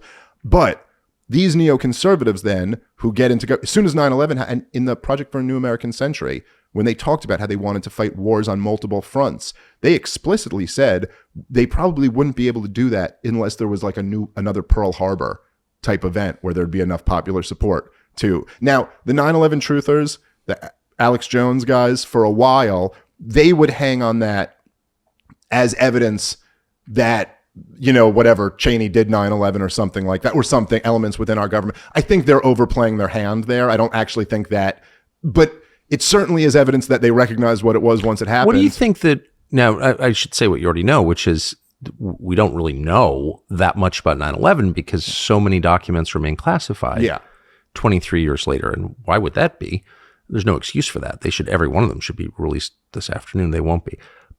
So we can only speculate to some extent, but like, what should we be suspicious of the official explanation for 9/11? I think you should always be suspicious of any government explanation for anything. I mean, like that should always be your starting point. Like, I'm not saying you should jump to a conclusion about what happened, and I think this is, by the way, this is my worldview that has served me very well over the I basically, my podcast kind of took off, and a big part of that is like Joe Rogan and stuff like that. But I've just kind of been consistently right on the biggest issues. I have a good track record now. Yes. Like, I was in real time, like, calling out how obviously Trump was not a Russian agent. And in real time, I was saying the Hunter Biden laptop was real. And in real time, I was against lockdowns from the very beginning. And I was again, and it's all because I operate from a worldview of recognizing the government as essentially a criminal gang. Yes. They're basically the mafia who won. And now they just rule, you know what I mean? And like, so having taken out the real and much less benign actual mafia, and that's part of the reason why they don't like the mafia, because you're a competing gang. You're not allowed to be the gang here. We're the gang. And so when you look at things through that frame, yes, they're all a bunch of liars and they're power brokers. And so I don't trust anything they say. I try to just go off what I know. So we don't know exactly what happened on 9/11. We do know at this point that there was pretty high level Saudi involvement, and that that the government knew that and had no interest in punishing those people, and in fact still wanted to continue doing business with them. We do know that we were comfortable enough fighting on the same side as Al-Qaeda in Libya, in Syria, and in Yemen.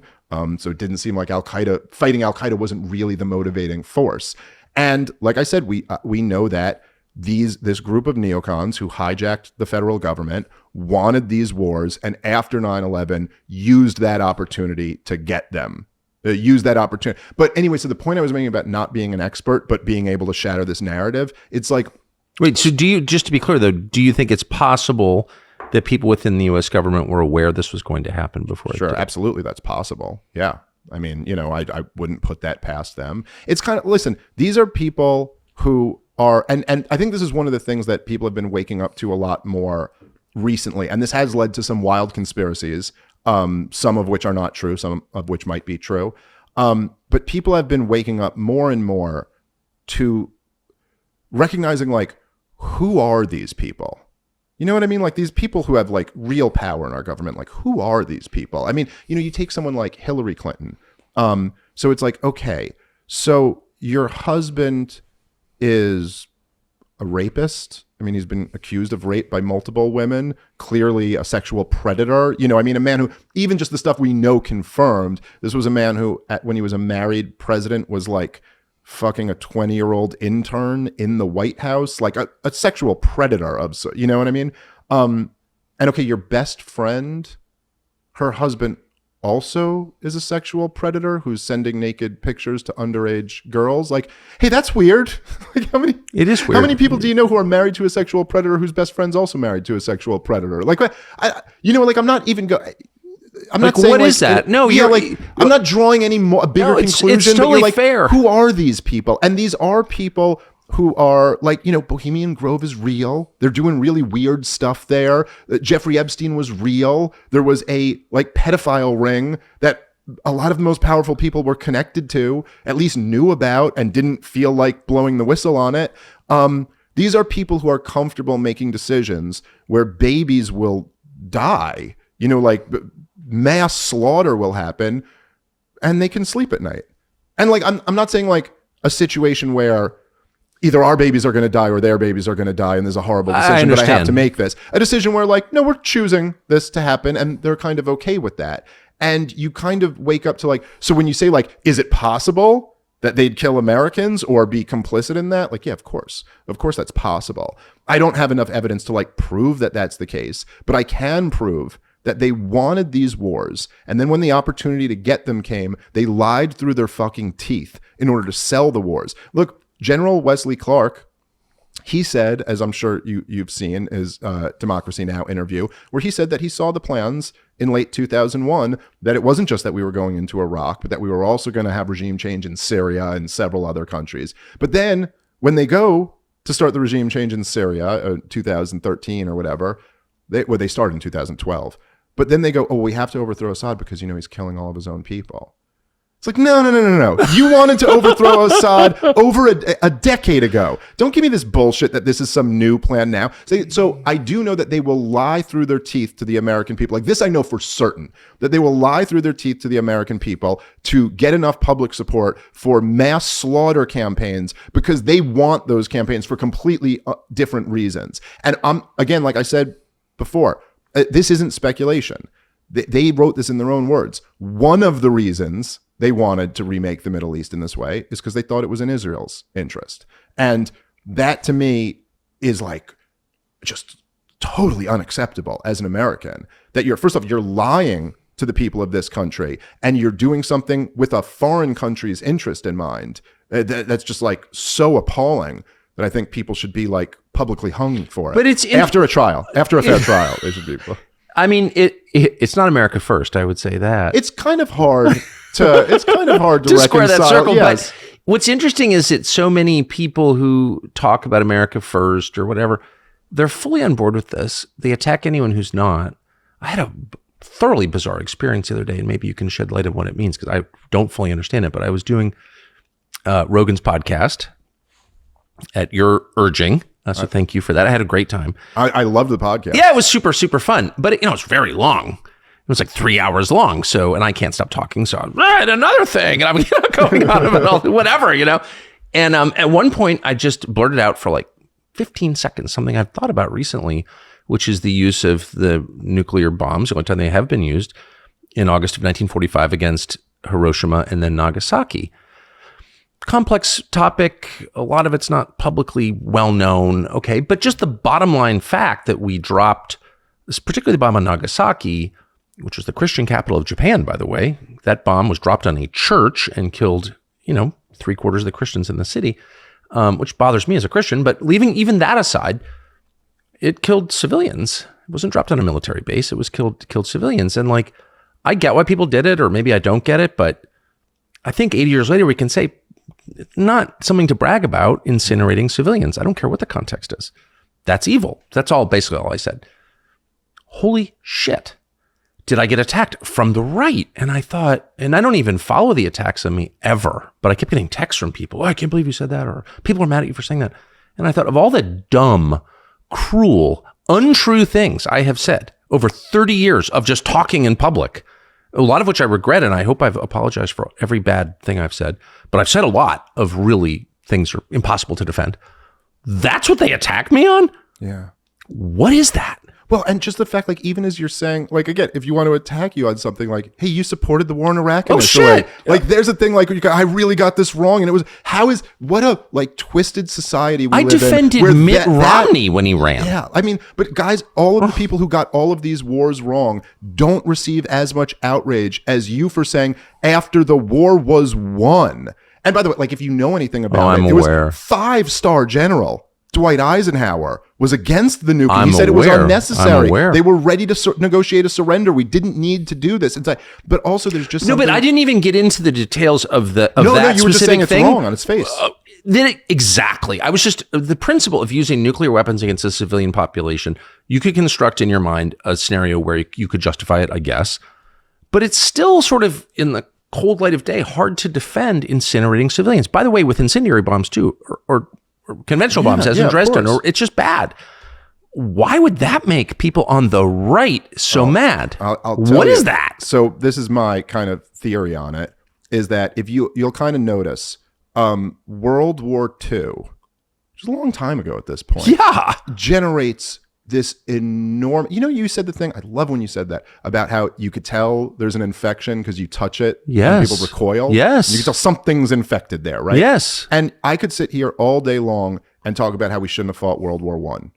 and which we shouldn't have fought. Well, yeah, that's for sure. That's for sure. This will generate no controversy. I could say this all day long and go through how Woodrow Wilson was completely wrong to get us involved in World War I, and this was, the Lusitania was bullshit. Yes. Nobody cares. This will not. I will not hear anything on Twitter tomorrow about saying this. I could talk about how Vietnam was a complete disaster, or also lied into that war, and how many people died in it. Korea, Iraq, all of that. World War II is the one that is. But what's so weird about that is clearly the most important, and we talked about this last night, the most important thing in your life is your marriage and your children. Yes. So if I said to you, Dave Smith, I think you have a shitty marriage, you would be like, no, okay. I don't actually. I have a nice marriage. Yeah. That wouldn't, like, you wouldn't be mad about that. You'd be like, I don't think you really know. Because you're not hiding anything. Right. So like, well, so here's the thing. Well, here's what it is, right? And like, I want to be very clear just when I say this.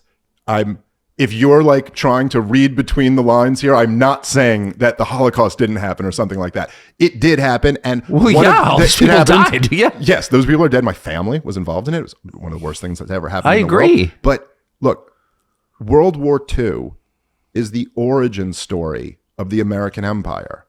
That's when we really became the world empire. And it's the justification for the entire empire. It's why every single neocon, every single hawk goes back to World War II anytime there's a war, because that's what's used to justify every other war. We stopped Hitler, okay? We'd all be speaking German if it wasn't for the American military. So how dare you question the next thing? This is why Saddam Hussein was Hitler. Milosevic was Hitler. Putin's Hitler. Putin's Hitler. They're all Hitler. I can't tell you how many people I've heard and I've debated some of these people who defending Israel's attack on Gaza by going, well, we killed a lot of civilians in World War II, so just like that, as if Hamas are the Nazis. It's anything comparable. But the thing is that, so when you talk about World War II, you're only allowed to have the official narrative on it. And here it is. We all know what it is, right? Who are you, Neville Chamberlain? You mean you don't want to go to war? You want to appease? That's the only lesson of history that you're allowed to learn, is that appeasement doesn't work. Presumably, we should have started the war earlier, I guess, is the story. But by the way, you can never learn the lesson of history that sometimes like preemptive wars don't work. Sometimes, like ruthless power doesn't work. Maybe sometimes appeasement would be better than that, It's like there's only one, and so that's the lesson. By the way, same thing with Putin. Everybody who, if you didn't support the war, I know you got called this. I watched you get called this. You were never Chamberlain for not wanting to back Ukraine immediately in the war, right? It's the only lesson in history. Now, you can't look at World War II and say, hey, maybe Danzig was the lesson. Maybe exactly. War guarantees were the lesson. And I'm not even saying they are, maybe not. But objectively speaking, if we want to be honest about World War II is the worst thing that ever happened in the history of the world. Yes, by definition. The worst thing that ever happened. More people killed. The Holocaust happened in the middle of it. Tens of millions of people died in European conflict, brutal conflict on all sides. It destroyed the greatest continent. Yes. Now, right, exactly. Now, okay. If you want, they say winners of wars write the history, and man, did the Nazis and Imperial Japan make it really easy. Because they were so evil. They were like caricatures of evil, and they really were. Now, it's a little more complicated than that, because Stalin's army wasn't like high-fiving everybody on the way in to Germany. They raped every woman in Germany. Right. I mean, it's like there's a lot of, but any sane person, if you look back at World War II and you recognize the worst thing that ever happened, you would try to say, how could we have avoided this? Exactly. Like, what could we have done to not make this happen? The lesson should be like, oh my God, we imposed Versailles on the Germans and insisted on humiliating them internationally, and look at the backlash of this. And then, whatever, there's all this stuff. A lot of it comes down to entering World War I, and World War II was really an extension of that. That's right. But it's like the only lesson you're allowed to take away is this. But, I really liked the way you put it on Rogan, and it was just kind of a quick aside. But look, it's just so evil on its face that I know human beings are amazing at doing mental gymnastics to justify anything. I've been doing a lot of debates on the topic of Israel, and I've been watching this firsthand. It's like you could watch videos every day on Twitter of babies, like suffocating to death under rubble. And like someone will justify that. Someone will say, well, actually, we need to do this because whatever. All of Hamas must be destroyed. Why exactly? Like, why is it absolutely necessary? You're telling me Israel, the fortress of the world, can't just not drop the ball again? You know what I mean? Like, there's not some other answer other than this. And of course, America must fund it for reasons. But it's like, no, actually, that is just evil. And the onus is on you to exhaust every single other option before doing that. But it's just interesting. It's like, I've done a lot of evil things in my life, and I really regret it. I think all of us are capable of evil. I've never committed genocide or anything, but I mean, I've been pointlessly cruel or deceptive, and I'm ashamed of it. So I'm not judging even Harry Truman for this, but it's like, why is that so offensive? And the other question I have, and maybe you've got insight into this, I don't know that much. I've read a lot about World War II. I'm not an expert, but like this worship of Churchill, I think is very odd. There's a lot about Churchill I think that was impressive. Erudite guy, fluid writer, had a kind of style that I like, used tobacco, which I love. I mean, there's a lot about Churchill, right? That's in the pro comment. It's cool for sure. But here are the facts. Like, he sold his country on a war using the idea that we must defend the territorial integrity of Poland. There are other reasons, but that was the main reason, right? Poland. Okay, maybe that's a reason. Then 4 years later, he hands Poland to the Soviets. After a bloodbath. Yes! This country that we went to war on behalf of, I'm handing it to a worse master, a more totalitarian master, or at least as bad. Yeah, I mean, the only other one who, or one of the only other two who rival. Right, him, exactly. You know what I mean? That's right, exactly. I don't know. I guess you could say if Hitler had won the war, could he have then killed more people than Stalin? I guess we'll never know. But yeah, still up there. Okay, so that's a huge problem. That's a huge problem. Jordan and Kobe. Exactly. You could debate who. But clearly you don't care about Poland if you just handed it to Stalin. Or clearly it didn't work. Or something. Right. There's a massive disconnect. So that's the first fact. The second fact is he was rejected by his own voters right after the war. So they actually weren't so impressed by his leadership. And the third fact is that war destroyed Britain. Yeah. And that country is a depressing husk right now. I go there a lot. Unfortunately, I don't want to go there. It's the most depressing place I can imagine. It's totally defeated in some deep spiritual sense. And it's embarrassing to go there. So you destroy your country on behalf of Poland, and then you hand it to Stalin. Like, those are the bottom line facts about Churchill. There are a lot of other things to say about him, but those are the salient points. How could anybody think that's good? Well, in Pat Buchanan. Seriously, what is that? 100%. Pat Buchanan's book, Churchill, Hitler, and the Unnecessary War. The unnecessary war is in quotes, because that's not Pat Buchanan saying it. It's a Churchill quote. That Churchill, after the war, said it was the most avoidable, unnecessary war afterward. He took Britain from being the most powerful nation in the world to being totally defeated. They lost that war as much as anybody else did. But look at it now. Yeah. It's disgusting. By the way, there's so many like ripple effects of this too, because they also, the whole situation with Israel-Palestine, this is also a result of the British Empire being defeated, right, and being driven out. So there's so much to this.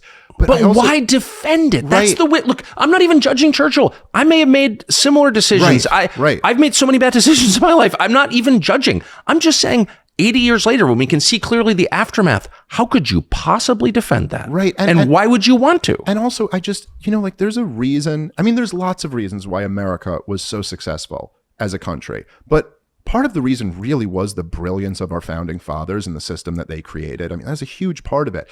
And there's like it's like when George Washington's farewell address where he warns about entangling alliances. Yes. And there was something really profound that they saw there. And this idea, and this is a real problem with it's like, why would we even want Ukraine and NATO? Why do we want to make war guarantees for countries that we have neither the resources nor the political will to actually defend in the case of a war? Nicely put. Look, I mean, first off, we're broke. We're $34 trillion in debt. We can't afford our own wars, let alone everybody else's. We're literally, it's so cartoonish. We're borrowing money to then go, it's like if I was giving my sister money and my cousin's money and all of them, but I'm putting it on a credit card. You know what I mean? Like I don't have the money, but I'm such a great guy. I'm helping my whole family. It's like, no, you're not in a position to do this. But they're not even our family. Right. And they're not even our family. I'm just helping some random guy. Literally some junkie you met at Safeway. Yes, that's a better analogy. That is a better analogy for Ukraine than my sister, to be honest. Yes. And so it's just totally absurd. But then also at the same time, look, war's horrible. There's always some type of conflict going on in the world, and it's awful. But the question is would you be willing to send your kids to go fight and die over between, to determine whether, the Donbass region is ruled by Kiev or Moscow. Like, is that important enough to you? Because to me, it's a very easy answer, which is no, I would not be. But would it be worth killing 1 million Ukrainians? Yeah. Right, yes. But I'll put a flag in my bio and support my politicians printing money to send over to them, or I should say printing money to then buy from weapons companies weapons to then send over to them, a mix of weapons and cash or whatever. But yeah, I mean, like, so to me, it's would you mind though not referring to them as weapons companies, but defense manufacturers? I'm sorry. Yes, that's right. The Defense Department, the defense manufacturer, the intelligence community. That's my favorite one. The community. They're all just like gardening with each other and stuff, So you described yourself as a comic who likes to read. Yeah, which I love. Let me ask you about comedy. So I went and had dinner with Rogan last month and was not my world. I had no idea that Austin, Texas had become like the world capital of comedy. Yeah. He made it the world capital of comedy. So you described him as the modern Johnny Carson. 100%. So how does it work, the system now? It's like, well, I mean, Rogan, so he was doing the podcast in LA for many years. That's when I first met him. He was living out in LA and he left, I think during the lockdown / riots, when California, as you know very well, is fallen apart. It's one of the great tragedies. It really America. is. Yeah, it is. It's awful.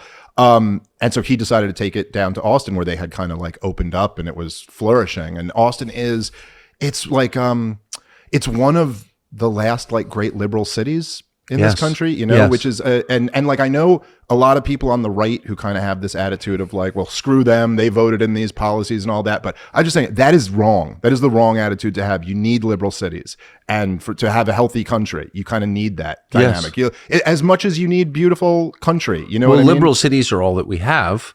Well, of course, but right. Functioning liberal cities. That's what I mean. Yes. Yeah. You need them to not be hellholes, which many of them have turned into. But so Rogan, it just started because there was something about, just like the stars aligning, in a very similar way to, I heard you talk about, I think you were talking to me about how, look, there's something to the fact that, say, you get fired from Fox News and it happens to be at this point where Elon Musk bought Twitter and turned it into X. Pretty amazing. And everyone's there and you're protected there. They're not going to ban you. And when Bill O'Reilly got fired from Fox News, there was nothing like that. No, that's it was like, totally right. You go to irrelevance now. Rogan happened to kind of like come up as this internet world was exploding, and he's just such an interesting guy and such a genuine guy that his podcast just took off.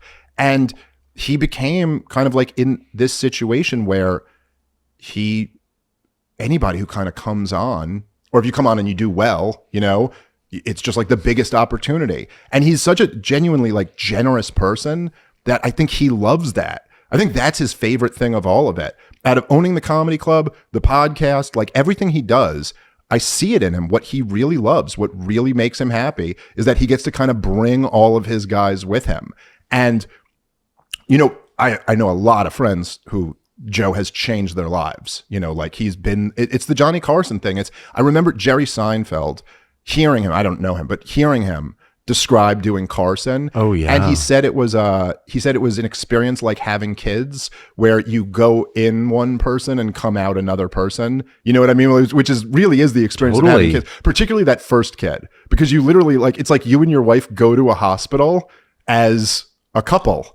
And then you leave that hospital as like, wild. We're mommy and daddy now. Totally, and it's a really weird, totally. It's a really weird feeling. Like you it's go amazing. in focused on your wife and you come out obsessed with the baby. Yeah. And then your wife's like hobbling in the background and you're like, yeah, I'm just kidding. Kind of. But anyway, it's this amazing, it's like, it's like you're on drugs, basically. Like you're high when you first come out with a new baby. You kind of can't believe it. And you don't know what you're doing with the first one, but you figure it out. But anyway, he said Carson was like that. Like you go in a nobody and then you come out and you're a somebody. And it's kind of like that with Rogan. Like it's just, and there's all these similar dynamics. Like he'll kind of go, he'll go like 2 hours and 15 minutes with some people. And then he'll go like 3.5 hours sometimes if he really likes the conversation. And you never know, as you know, when you're in there, you have no idea how long you actually went for or whatever. But it's, and that like my experience with him was he heard me on, a mutual friend of ours, Ari Shafir's podcast, who I love, also a hilarious comedian. That guy's talented. He's so funny. He's like, and also just a great person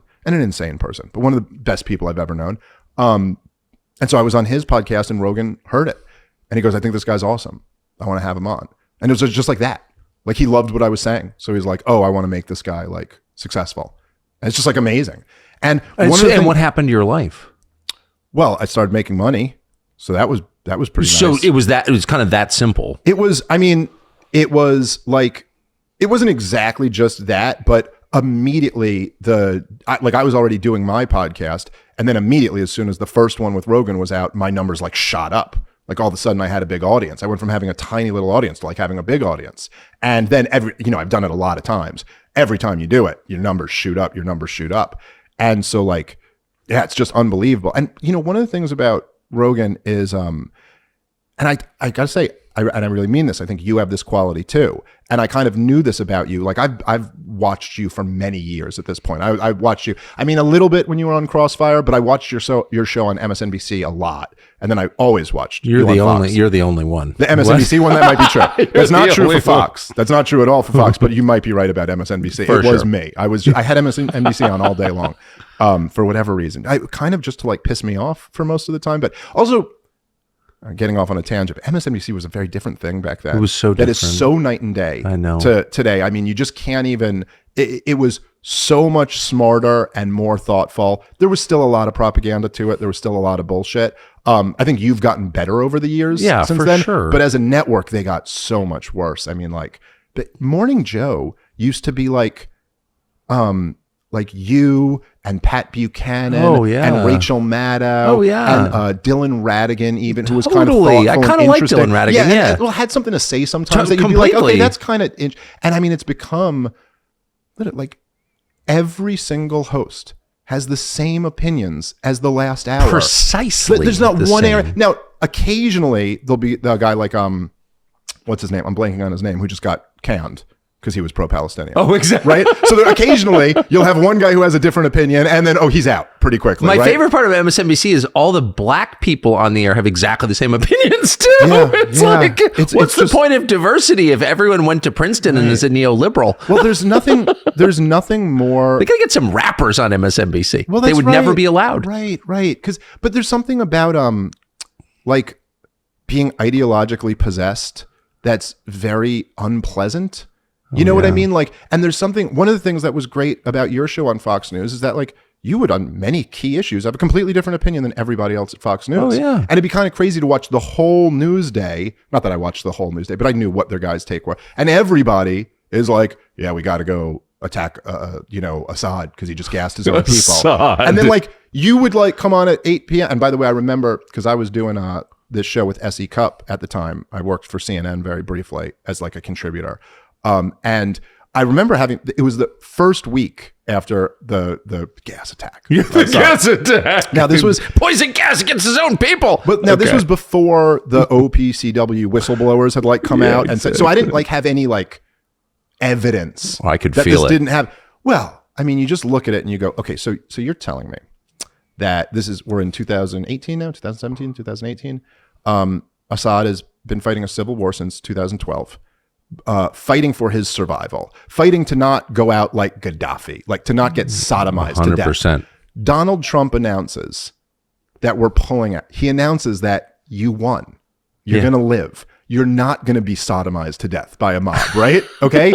And then Assad decides a week and a half later, I'm going to do the one thing that would turn international opinion around to keep me at risk of being sodomized. He's just like right away on the face of it, like, no, I don't think so. And like the onus is on you to, but anyway, but everyone else at Fox News the whole day would be saying that. And then you'd have something different to say. Yeah. There's something incredibly boring about someone. You just tell me, don't even tell me the name, but it's an MSNBC host, someone who hosts a show. You could pick the name in your head and I'll tell you their opinion on everything.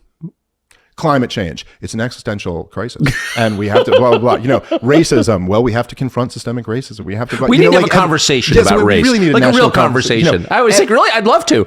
yeah, exactly. Right. I don't think you want that. Well, that's right. And it's just so boring. It's so boring to hear. Anyway, where I was but getting also, at can I just also say soul destroying? Yes. Like what you were saying earlier, I thought was so right on about repeating lies is such an offense against you. Like, where's your self-respect? Have you no dignity? Yeah.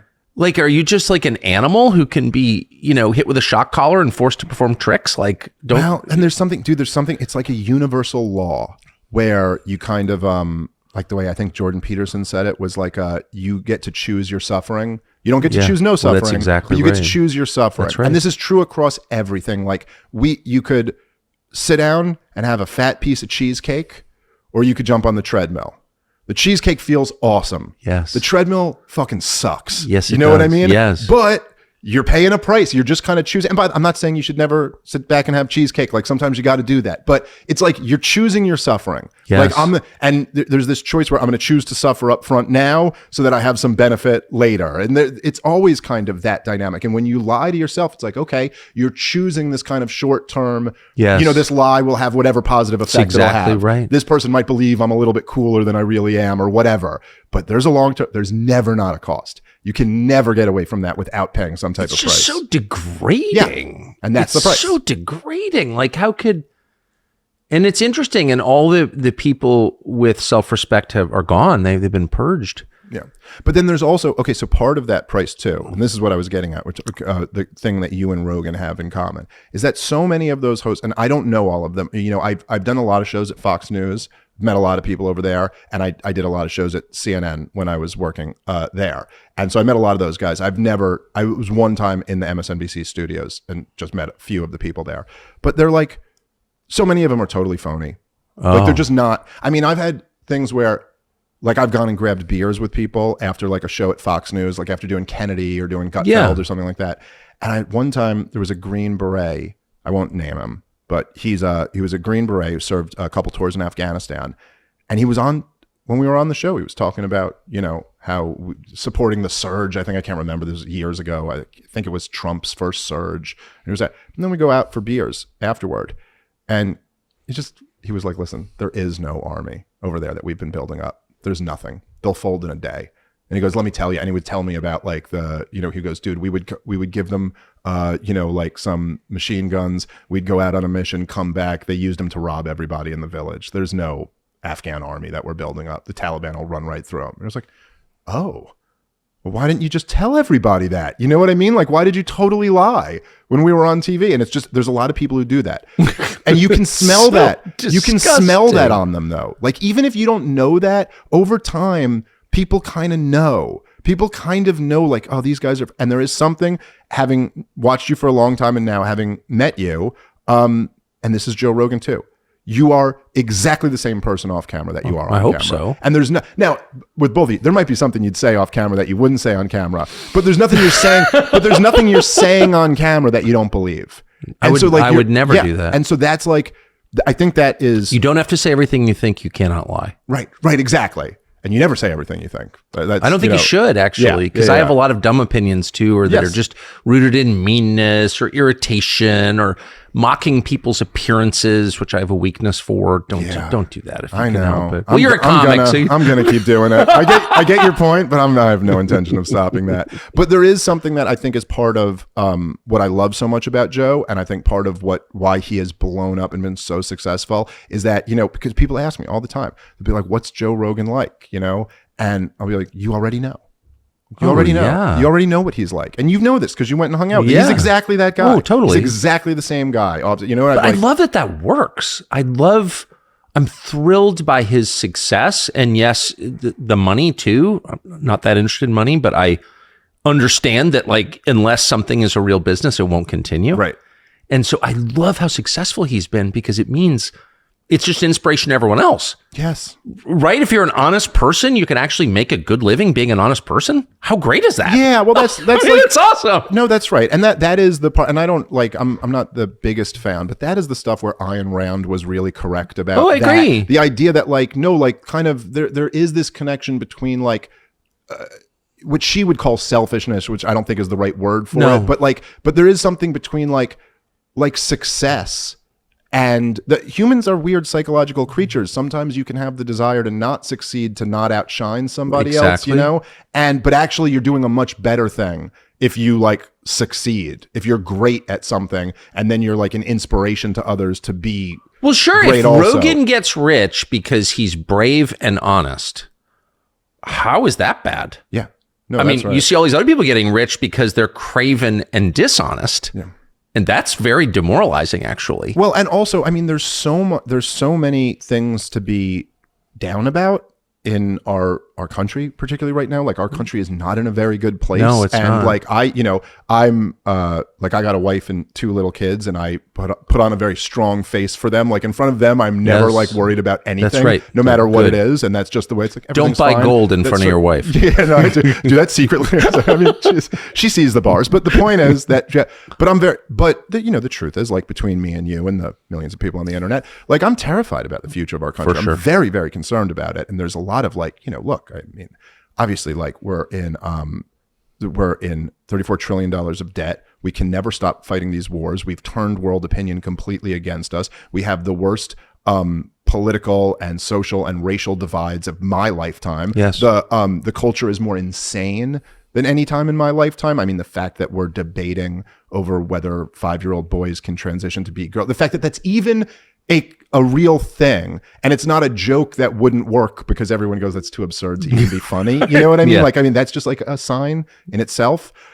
But there is also something else going on, and it's much bigger than me, and I don't understand it. And I don't pretend to understand it. But we are living through some type of major paradigm shift, and where lies are being exposed quicker, and people are being exposed more than ever, and honesty and integrity are being rewarded in certain ways. And that's like, I kind of have to cling on to that because there's so much to be, to feel despair over. But there's something really positive about this. I couldn't agree more. Propaganda is not working the same way it was. Do you find, I've had this conversation, I ask everyone I have dinner with this question, which is, do you find in the midst of all of this sadness and chaos and decline, rapid decline, that your personal relationships are deeper and more fulfilling? Oh yeah, totally. I mean, for me, you do feel that. Oh yeah. I mean, there's no question about it for me. I mean, I have little kids. My oldest is 5. So I've just in the last few years,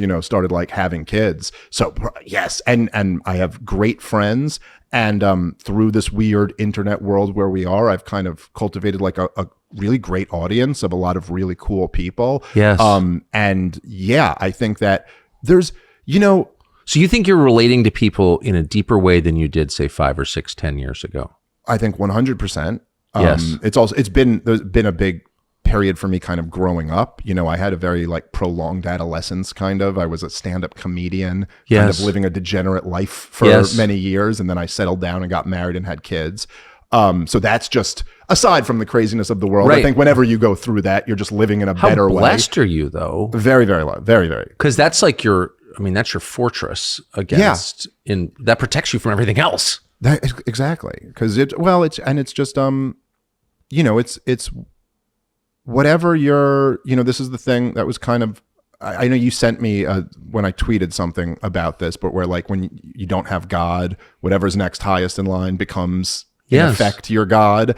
And there is something about, I did not have God or family, my own family. I had family members who I love, but I didn't have my own family. And my whole life, I kind of like, I was like a 90s kid. I grew up I was born in 1983. I grew up in the 90s. Nobody I knew was religious. Yes. And we did not have, like all of the traditions that many previous generations grew up with, where they're like God, country, chivalry, these things. You wear this uncomfortable outfit here because that's what's expected of you around other people when you go to church. You strap on these boots. It was like, no, we just grew up in blue jeans and sneakers. And the point of life was kind of like to get through school, to go play. You know what I mean? When I was a teenager, it was like to like smoke pot or, try to get laid or something. You know what I mean? Like it was all just kind of like revolved around what's fun. And it wasn't until I got married and when we had my first kid and I found God, also at that same time, that I've been living a totally different life where my life is kind of centered around this purpose, that there's meaning to it and it's not really about me. And whether I'm having fun, like I still like to have fun sometimes, but it's like, that's really not that important. Like what's really important is that like, I'm being a great husband to my wife. I'm being a great father to my kids. And ironically, to some degree, you just find much deeper happiness when you're not living just How did for you happiness. know?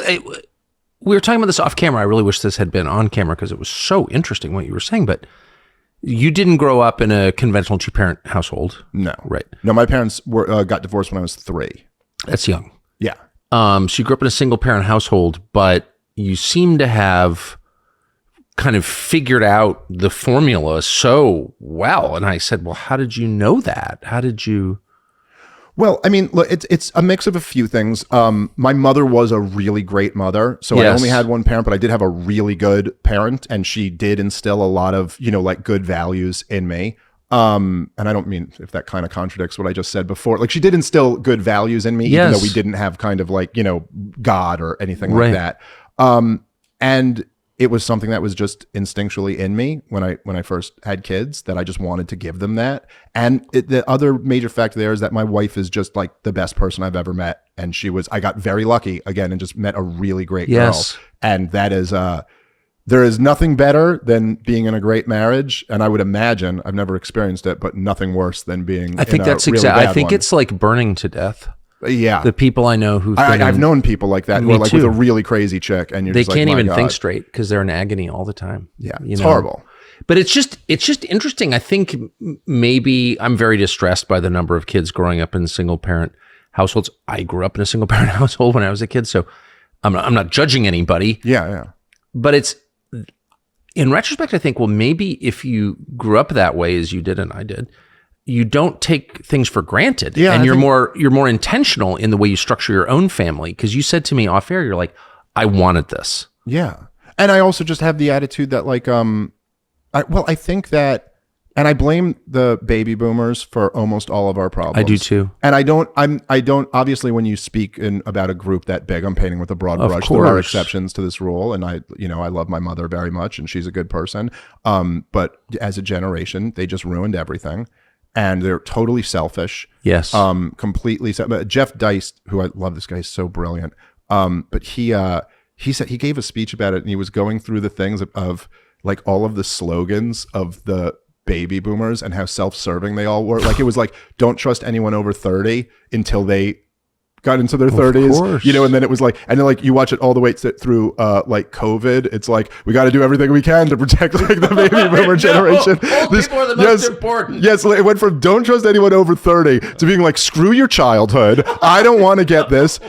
Keep your hands off my Medicare, by the way. Like everything is just, and but one of the major things that they changed about the culture was like normalizing casual divorce, as if that should just kind of be an option. Like, I'm just not feeling it anymore. So like, we can get divorced. And like, there's no sense of like, no. Like, look, there are exceptions. There are cases where there's an abusive spouse or something like that. But generally speaking, the idea like you took an oath before God and everyone you love, and then brought children into this world. I know. That is your obligation. I know. And that's like my attitude toward marriage, is that it's like, listen, me and my wife, we've faced some hurdles in our marriage, like things in the outside world that have happened. Of course. And I think we've done a very good job of them. We've had serious issues, like we had major health concerns with one of our kids, and got through that. And we've been through lockdowns and been through all this stuff. And there's more ahead. There's a lot more ahead.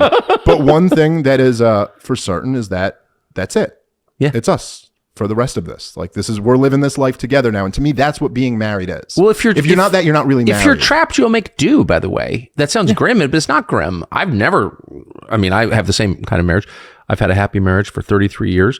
One of the reasons is that this is what we're doing. Yeah, that's right. And I grew up with divorce. I remember as a child, my only brother feels that we would talk about this when we were kids, like, fuck adults, like fuck them. Yeah. Having kids and then getting divorced so you can go find yourself in France. Fuck you. I knew people in my listen, in my parents' generation, there were so many people like that. So many people I know and totally fucked up the kids and did it because like I gotta be happy, as if somehow that's a noble thing of like, I gotta be happy. Well, but they never turned out happy. No, because the key to real happiness, I mean, there's different ways to measure happiness or like whatever. Again, like, there's someone training for a marathon and there's someone sitting having a bag of potato chips. And in the moment, the guy having the bag of potato chips might be happier than the guy training for the marathon, but like ultimately who's going to feel better about themselves is going to be, you know what I mean? So like there's, but how do you want to die? You have obligations and responsibilities. Yeah. And if you don't fulfill those, you're not going to find long-term But also happiness. take the long view. Like the neighborhood I grew up in had all kinds of rich divorced moms, and every one of them was crazy and unhappy. Every single one of them. And you wonder where I've thought in the years since, like, where are they now? You know what I mean? Living in some condo in Scottsdale with Parkinson's, unvisited by their kids. Like you'd get old and die in the end. And when you do, I really hope I'm surrounded by all my girls and my son, and like, oh, he was such a good guy. Like, yeah, that's all that matters. That's really. how I feel about it. Yeah. You know what I mean? And they like talk about you at dinner when you're gone. Oh, I miss him. You don't want people. I've seen people die who mistreated their children. I've lived it actually. And it's like, fuck that person. You know what I mean? Yeah. I don't want that. And also, look, I mean, that kind of the absence of having that feeling, or the baby boomers kind of not feeling that way. It's kind of like, I mean, look what it's led to. I mean, I know. It's very easy for say popular conservative, pundits to kind of dunk on college kids and stuff like that, which is like fun.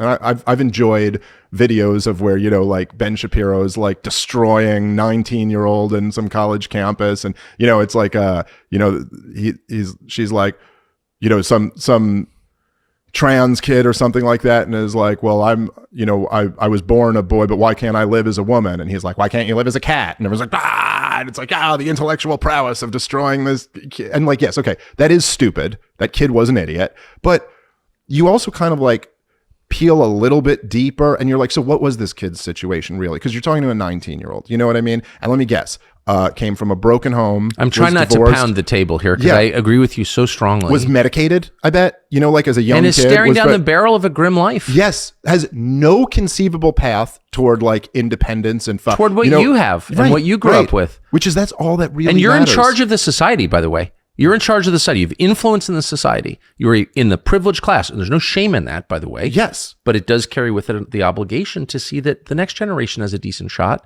And you haven't done that. You've wasted it all on foreign adventurism and your stupid economic ideas. And this is the result. And you will take no responsibility for it. It's like, stupid kids. No, your job is to create another generation of smart kids. And then they wise kids. And they mock them. They're like, oh, well, maybe if you don't have your avocado toast and your lattes, then you'd be able to buy a house or something. And you're like, look, okay, it is true. You're making me mad. Well, I totally agree. It's true that this generation is in many ways softer and more privileged. And part of that's because they grew up with technological wealth that previous generations never had. It's also partly because their parents never instilled like values in them to care about kind of more than just avocado toast. But the fact is that baby boomers could go to college and get a summer job and pay for their college. Okay. And then if they didn't go to college, they could go to high school and then go wait online and get a job where you could support a wife and kids off of that job. This is my and that was the way of the world previously, that my grandfather worked in factories his whole life and his wife didn't work. And that was that. And he owned a house. He sent kids to college. He had 2 cars. Like they had a nice life. And these kids today come out with 6 figures of debt and are getting a job at, Starbucks, and houses are going for like $600,000 for, you know what I mean? For that same humble house that my grandfather had. And the baby boomers all got rich by the value of their house just going up. Agree more. And it seems like not a one of them ever went, hey, but aren't we kind of like pulling up the ladder on the helicopter here? Like if my house is like skyrocketing in value, that's nice for me. I got a HELOC and I got like some money coming in now that I can invest in the market that's going up and make this income coming in.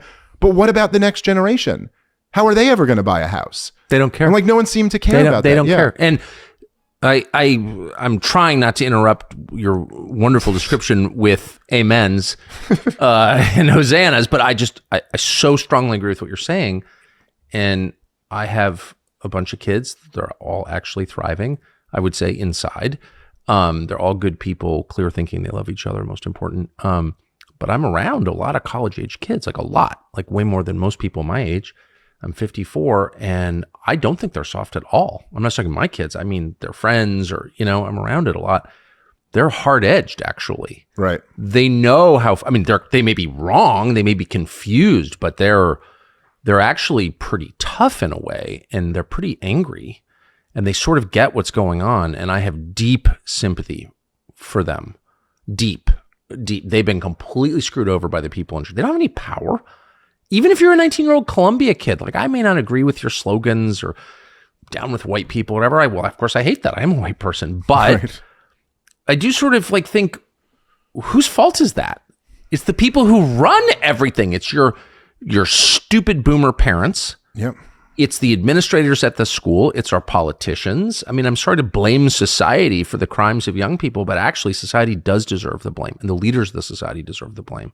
Yeah, 100%. That's not a liberal perspective. That's a conservative perspective. I care about the next generation. That's how, if you don't care about how your grandchildren are going to live here, how are you conservative? What are you conserving? You're not at all. You're just a freaking grifter.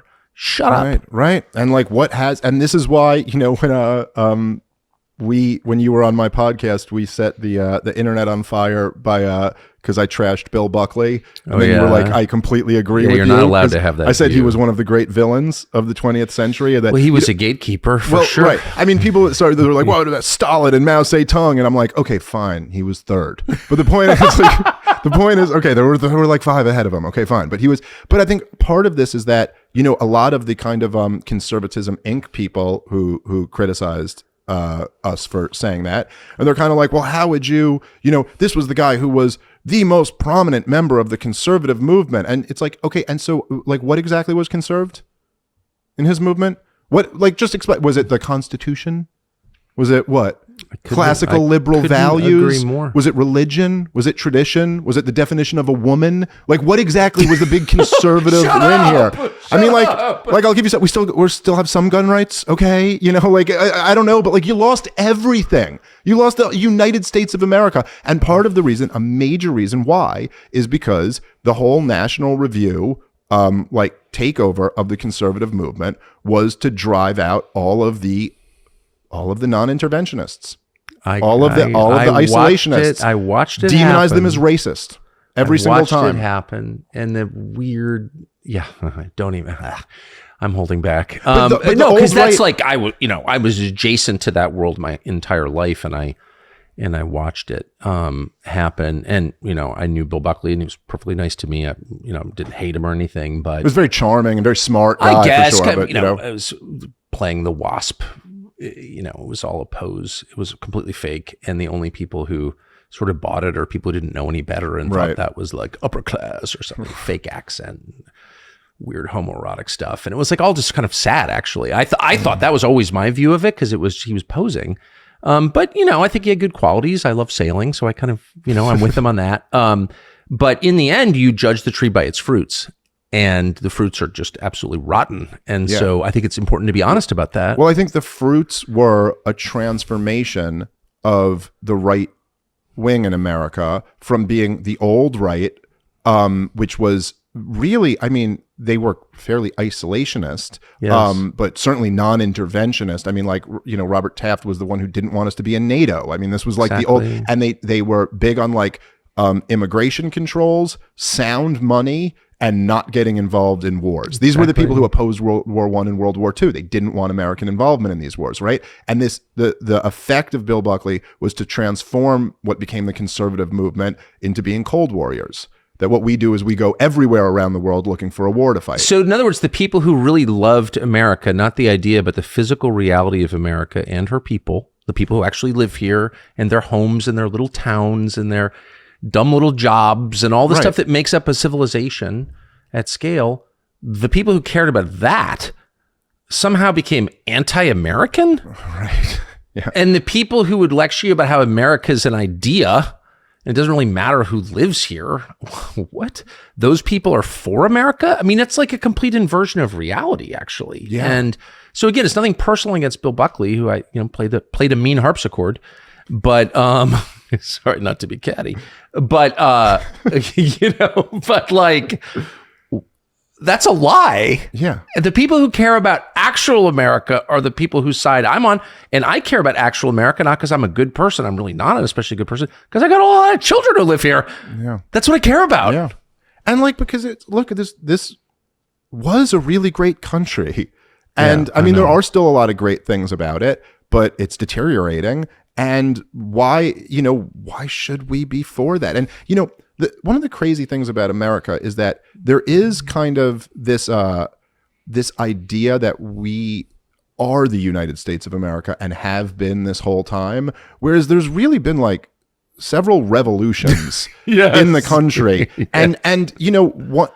Look, I mean, I think the George W. Bush years and the war on terrorism was a revolution of sorts in the country. That's for sure. I grew up a kid in the 90s. We are not the same country as we were in the 1990s. In the pre-war on terror, before the Patriot Act and the Department of Homeland Security and the TSA, I mean, the experience at an airport is a different thing. We are a different country than we were before that. I think COVID has changed everything, but even before that, I mean, as you've talked about a lot, like in the wake of World War II, the creation of the CIA. This was a revolution in the country where it changed who's running the government. And we think of the position of President of the United States of America being the same position that that Woodrow Wilson occupied or something like that. And it's not. It's a totally different position. Donald Trump did not have the same job FDR had. They were very, very different, close. And so there is... When people say, oh, you love America, it's like, yes, I love this country. I don't like the direction the government's going in. I don't care for these new powers. And the Bush thing, I have to say, I could feel it at the very beginning. I knew him before he became president. I did not want to vote for him and didn't. I just didn't vote. I did vote for him the second time because you always get caught up in the other guy. And I knew Kerry, and I just thought Kerry was not impressive at all. So I voted for Bush. But, I see Bush still. I had a meal with him not that long ago, and talk about a defeated, sad guy, actually. Bitter, insecure, given to lecturing everyone around him about what a great president he was. And I thought, that really is, but that's the fruit of the tree, kind of. Right. Like, if you've had a successful life, if you've done the things that if you've fulfilled your obligation and done the right thing, you're not lecturing people about what a great person you are. Right. At all. Are you? No, I don't think so. No, that's failure, actually. And like, I mean, just... He knows.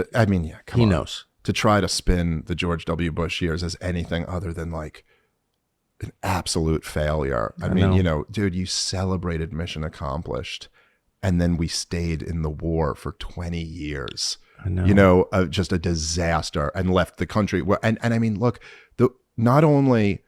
was it all completely unnecessary? I mean, like, we had like the special ops response to Al-Qaeda cells in Afghanistan in late 2001. Totally justify that. Of course. We had an opportunity to trap Osama bin Laden in Tora Bora in late 2001, and they, I believe, intentionally let him go so they could continue these wars. But fighting the decision... Do you think that's what happened? Yeah. Yeah. And there's, I highly recommend to anybody, Scott Horton wrote a book called Enough Already, which is like a masterpiece. It's a history of all the terror wars. And it seems overwhelmingly likely that they already had their eye on Iraq, and that they knew that if they captured Osama bin Laden, it'd be very difficult to sell another war because we got the guy. If that's really true, I mean, that's unspeakably evil. Yeah. Well, look, it was you can read like through the details of it, but there were a bunch of, they knew he was in Tora Bora, and they were requesting backup, and they didn't give it to him. It certainly seems to be what it looks like. And then it was a decision that we're going to Kabul. Then it was a decision that we're going to overthrow the Taliban and fight a regime change war there, and then go fight the regime change war in Iraq. And like you said, judge them by their fruit. I mean, the results of George W. Bush's wars were there were trillions of dollars wasted, hundreds of thousands of people in these countries died, and our bravest young men blowing their brains out by the tens of thousands. I know. Those are the tangible results of what happened. And it's not even like we sacrificed that so that these countries are much better places to live. They're actually worse than they were. Much worse. Yeah. So there you go. So great administration. Okay. So let me end on this question, because that's so depressing what you just said, because it's true. Yeah, it is true. And no one was ever punished for it. And in fact, rewarded. They were all rewarded for it. Name the 3 things that give you hope outside of your own family in America right now. Okay, so, well, the first one was kind of what I was touching on before, that there is like a seismic shift in the way people are being exposed. The part of the reason, and I know you've talked about this a lot, and I think explained it very well, but what you're seeing out of the establishment, what you see out of MSNBC when they talk about Donald Trump, or when they talk about you for that matter, is not a ruling class that is confident that they have power. No. They are like, a cockroach that's trapped. You know what I mean? That's brittle and spazzing out. terrified. Yes. And there's a reason for that. And there's a reason why they're so hysterical. And it's because for the first time certainly in my lifetime and well beyond that, the monopoly over the control of information has truly been broken. And that you watch this during COVID where, you and Joe Rogan had a huge impact on the nation during COVID, because you were like the 2 biggest people with the biggest audiences, completely exposing how insane the whole narrative was and how insane all of the COVID restrictions were. And eventually it got to a point where people just weren't taking it anymore. They weren't listening to Fauci. We never had anything like that before. We never had like someone like Joe Rogan or someone like you doing this show where, like in the run up to, say, in 2002, the run up to the war in Iraq, there was just no one like that who was like blowing the whistle with tens of millions of people listening to them and explaining how this is all lies. We have that now, and they're freaking out about that. And this is really why all the attempts at tech censorship happened since 2016, because they recognize that.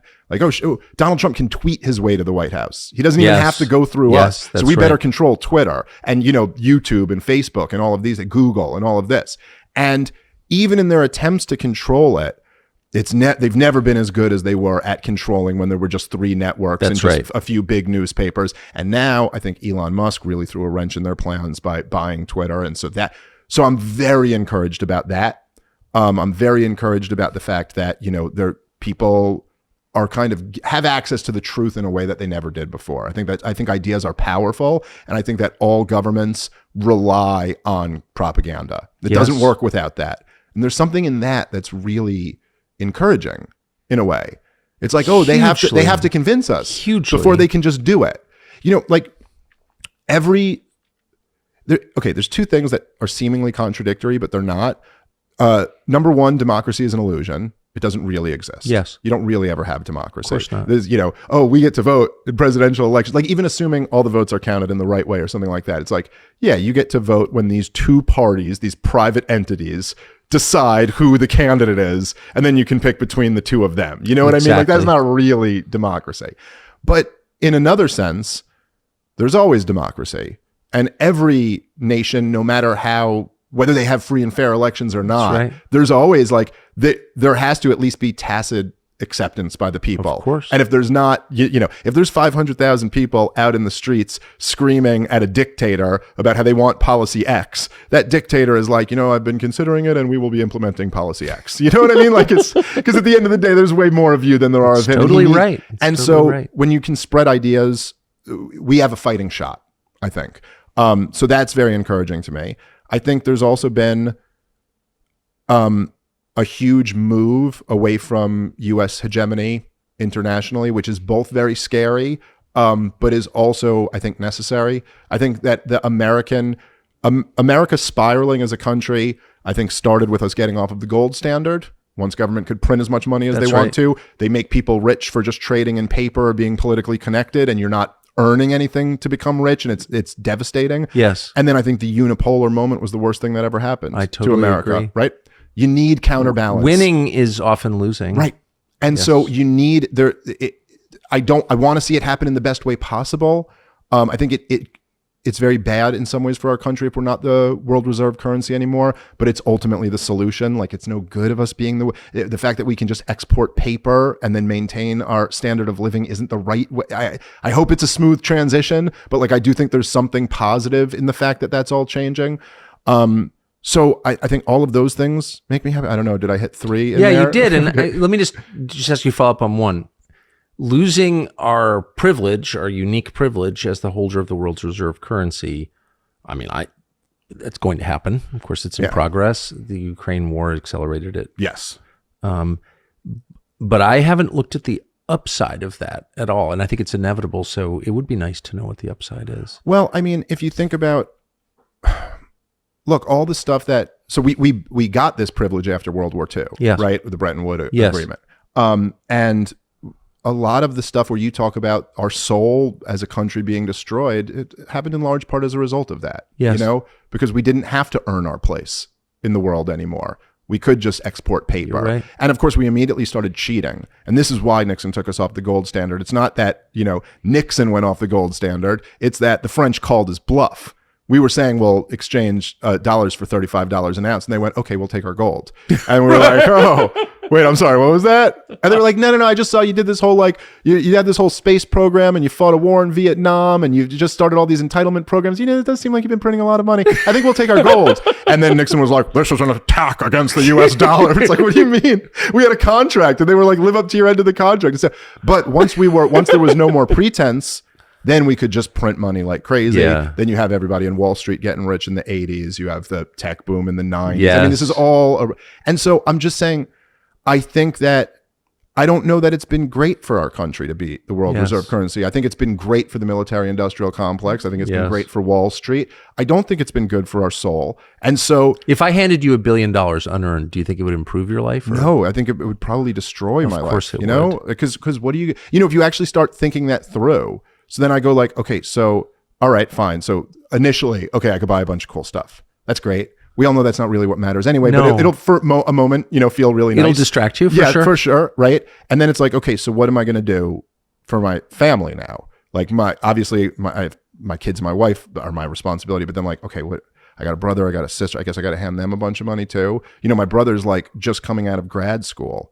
It's like, am I going to hand him a huge and just take away all of his drive to like go make it on his own now? Am I going to give him nothing and be a brother who has $1 billion and gives him nothing? I mean, that's not an option either. I don't know. Things get like way more complicated very quickly where you're like, no, actually, that's not the right answer. And also, it's not as if I have like the respect from my family now, like, oh my God, you're taking care of all of us. It's like you were handed $1 billion. Exactly. You didn't earn anything. You didn't create anything. Exactly. It's like, no, that's not. You're no longer the man in your house. Yeah, you don't actually want that. I want to have a nice house because I worked to get my family a nice house, you know? So yeah, no, I wouldn't want that. I don't know. You're one of the rare people I just share all the same instincts. So yeah, I don't quite know how that happened, but thank you. I love that. Dude, thank you so much. I've really, really enjoyed being out here. Me too. Dave Smith, thanks. They like worship power. They like grew up wanting to be part of the club. And the only effect, you know, Teddy Roosevelt, right there, he was like an actual populist because he grew up in that world and he's like, actually, you all kind of suck and there's nothing that you have that I want. You know what I mean? Right. I'd rather be in North Dakota hunting, and that was his superpower. And I have to say, Trump has some of that.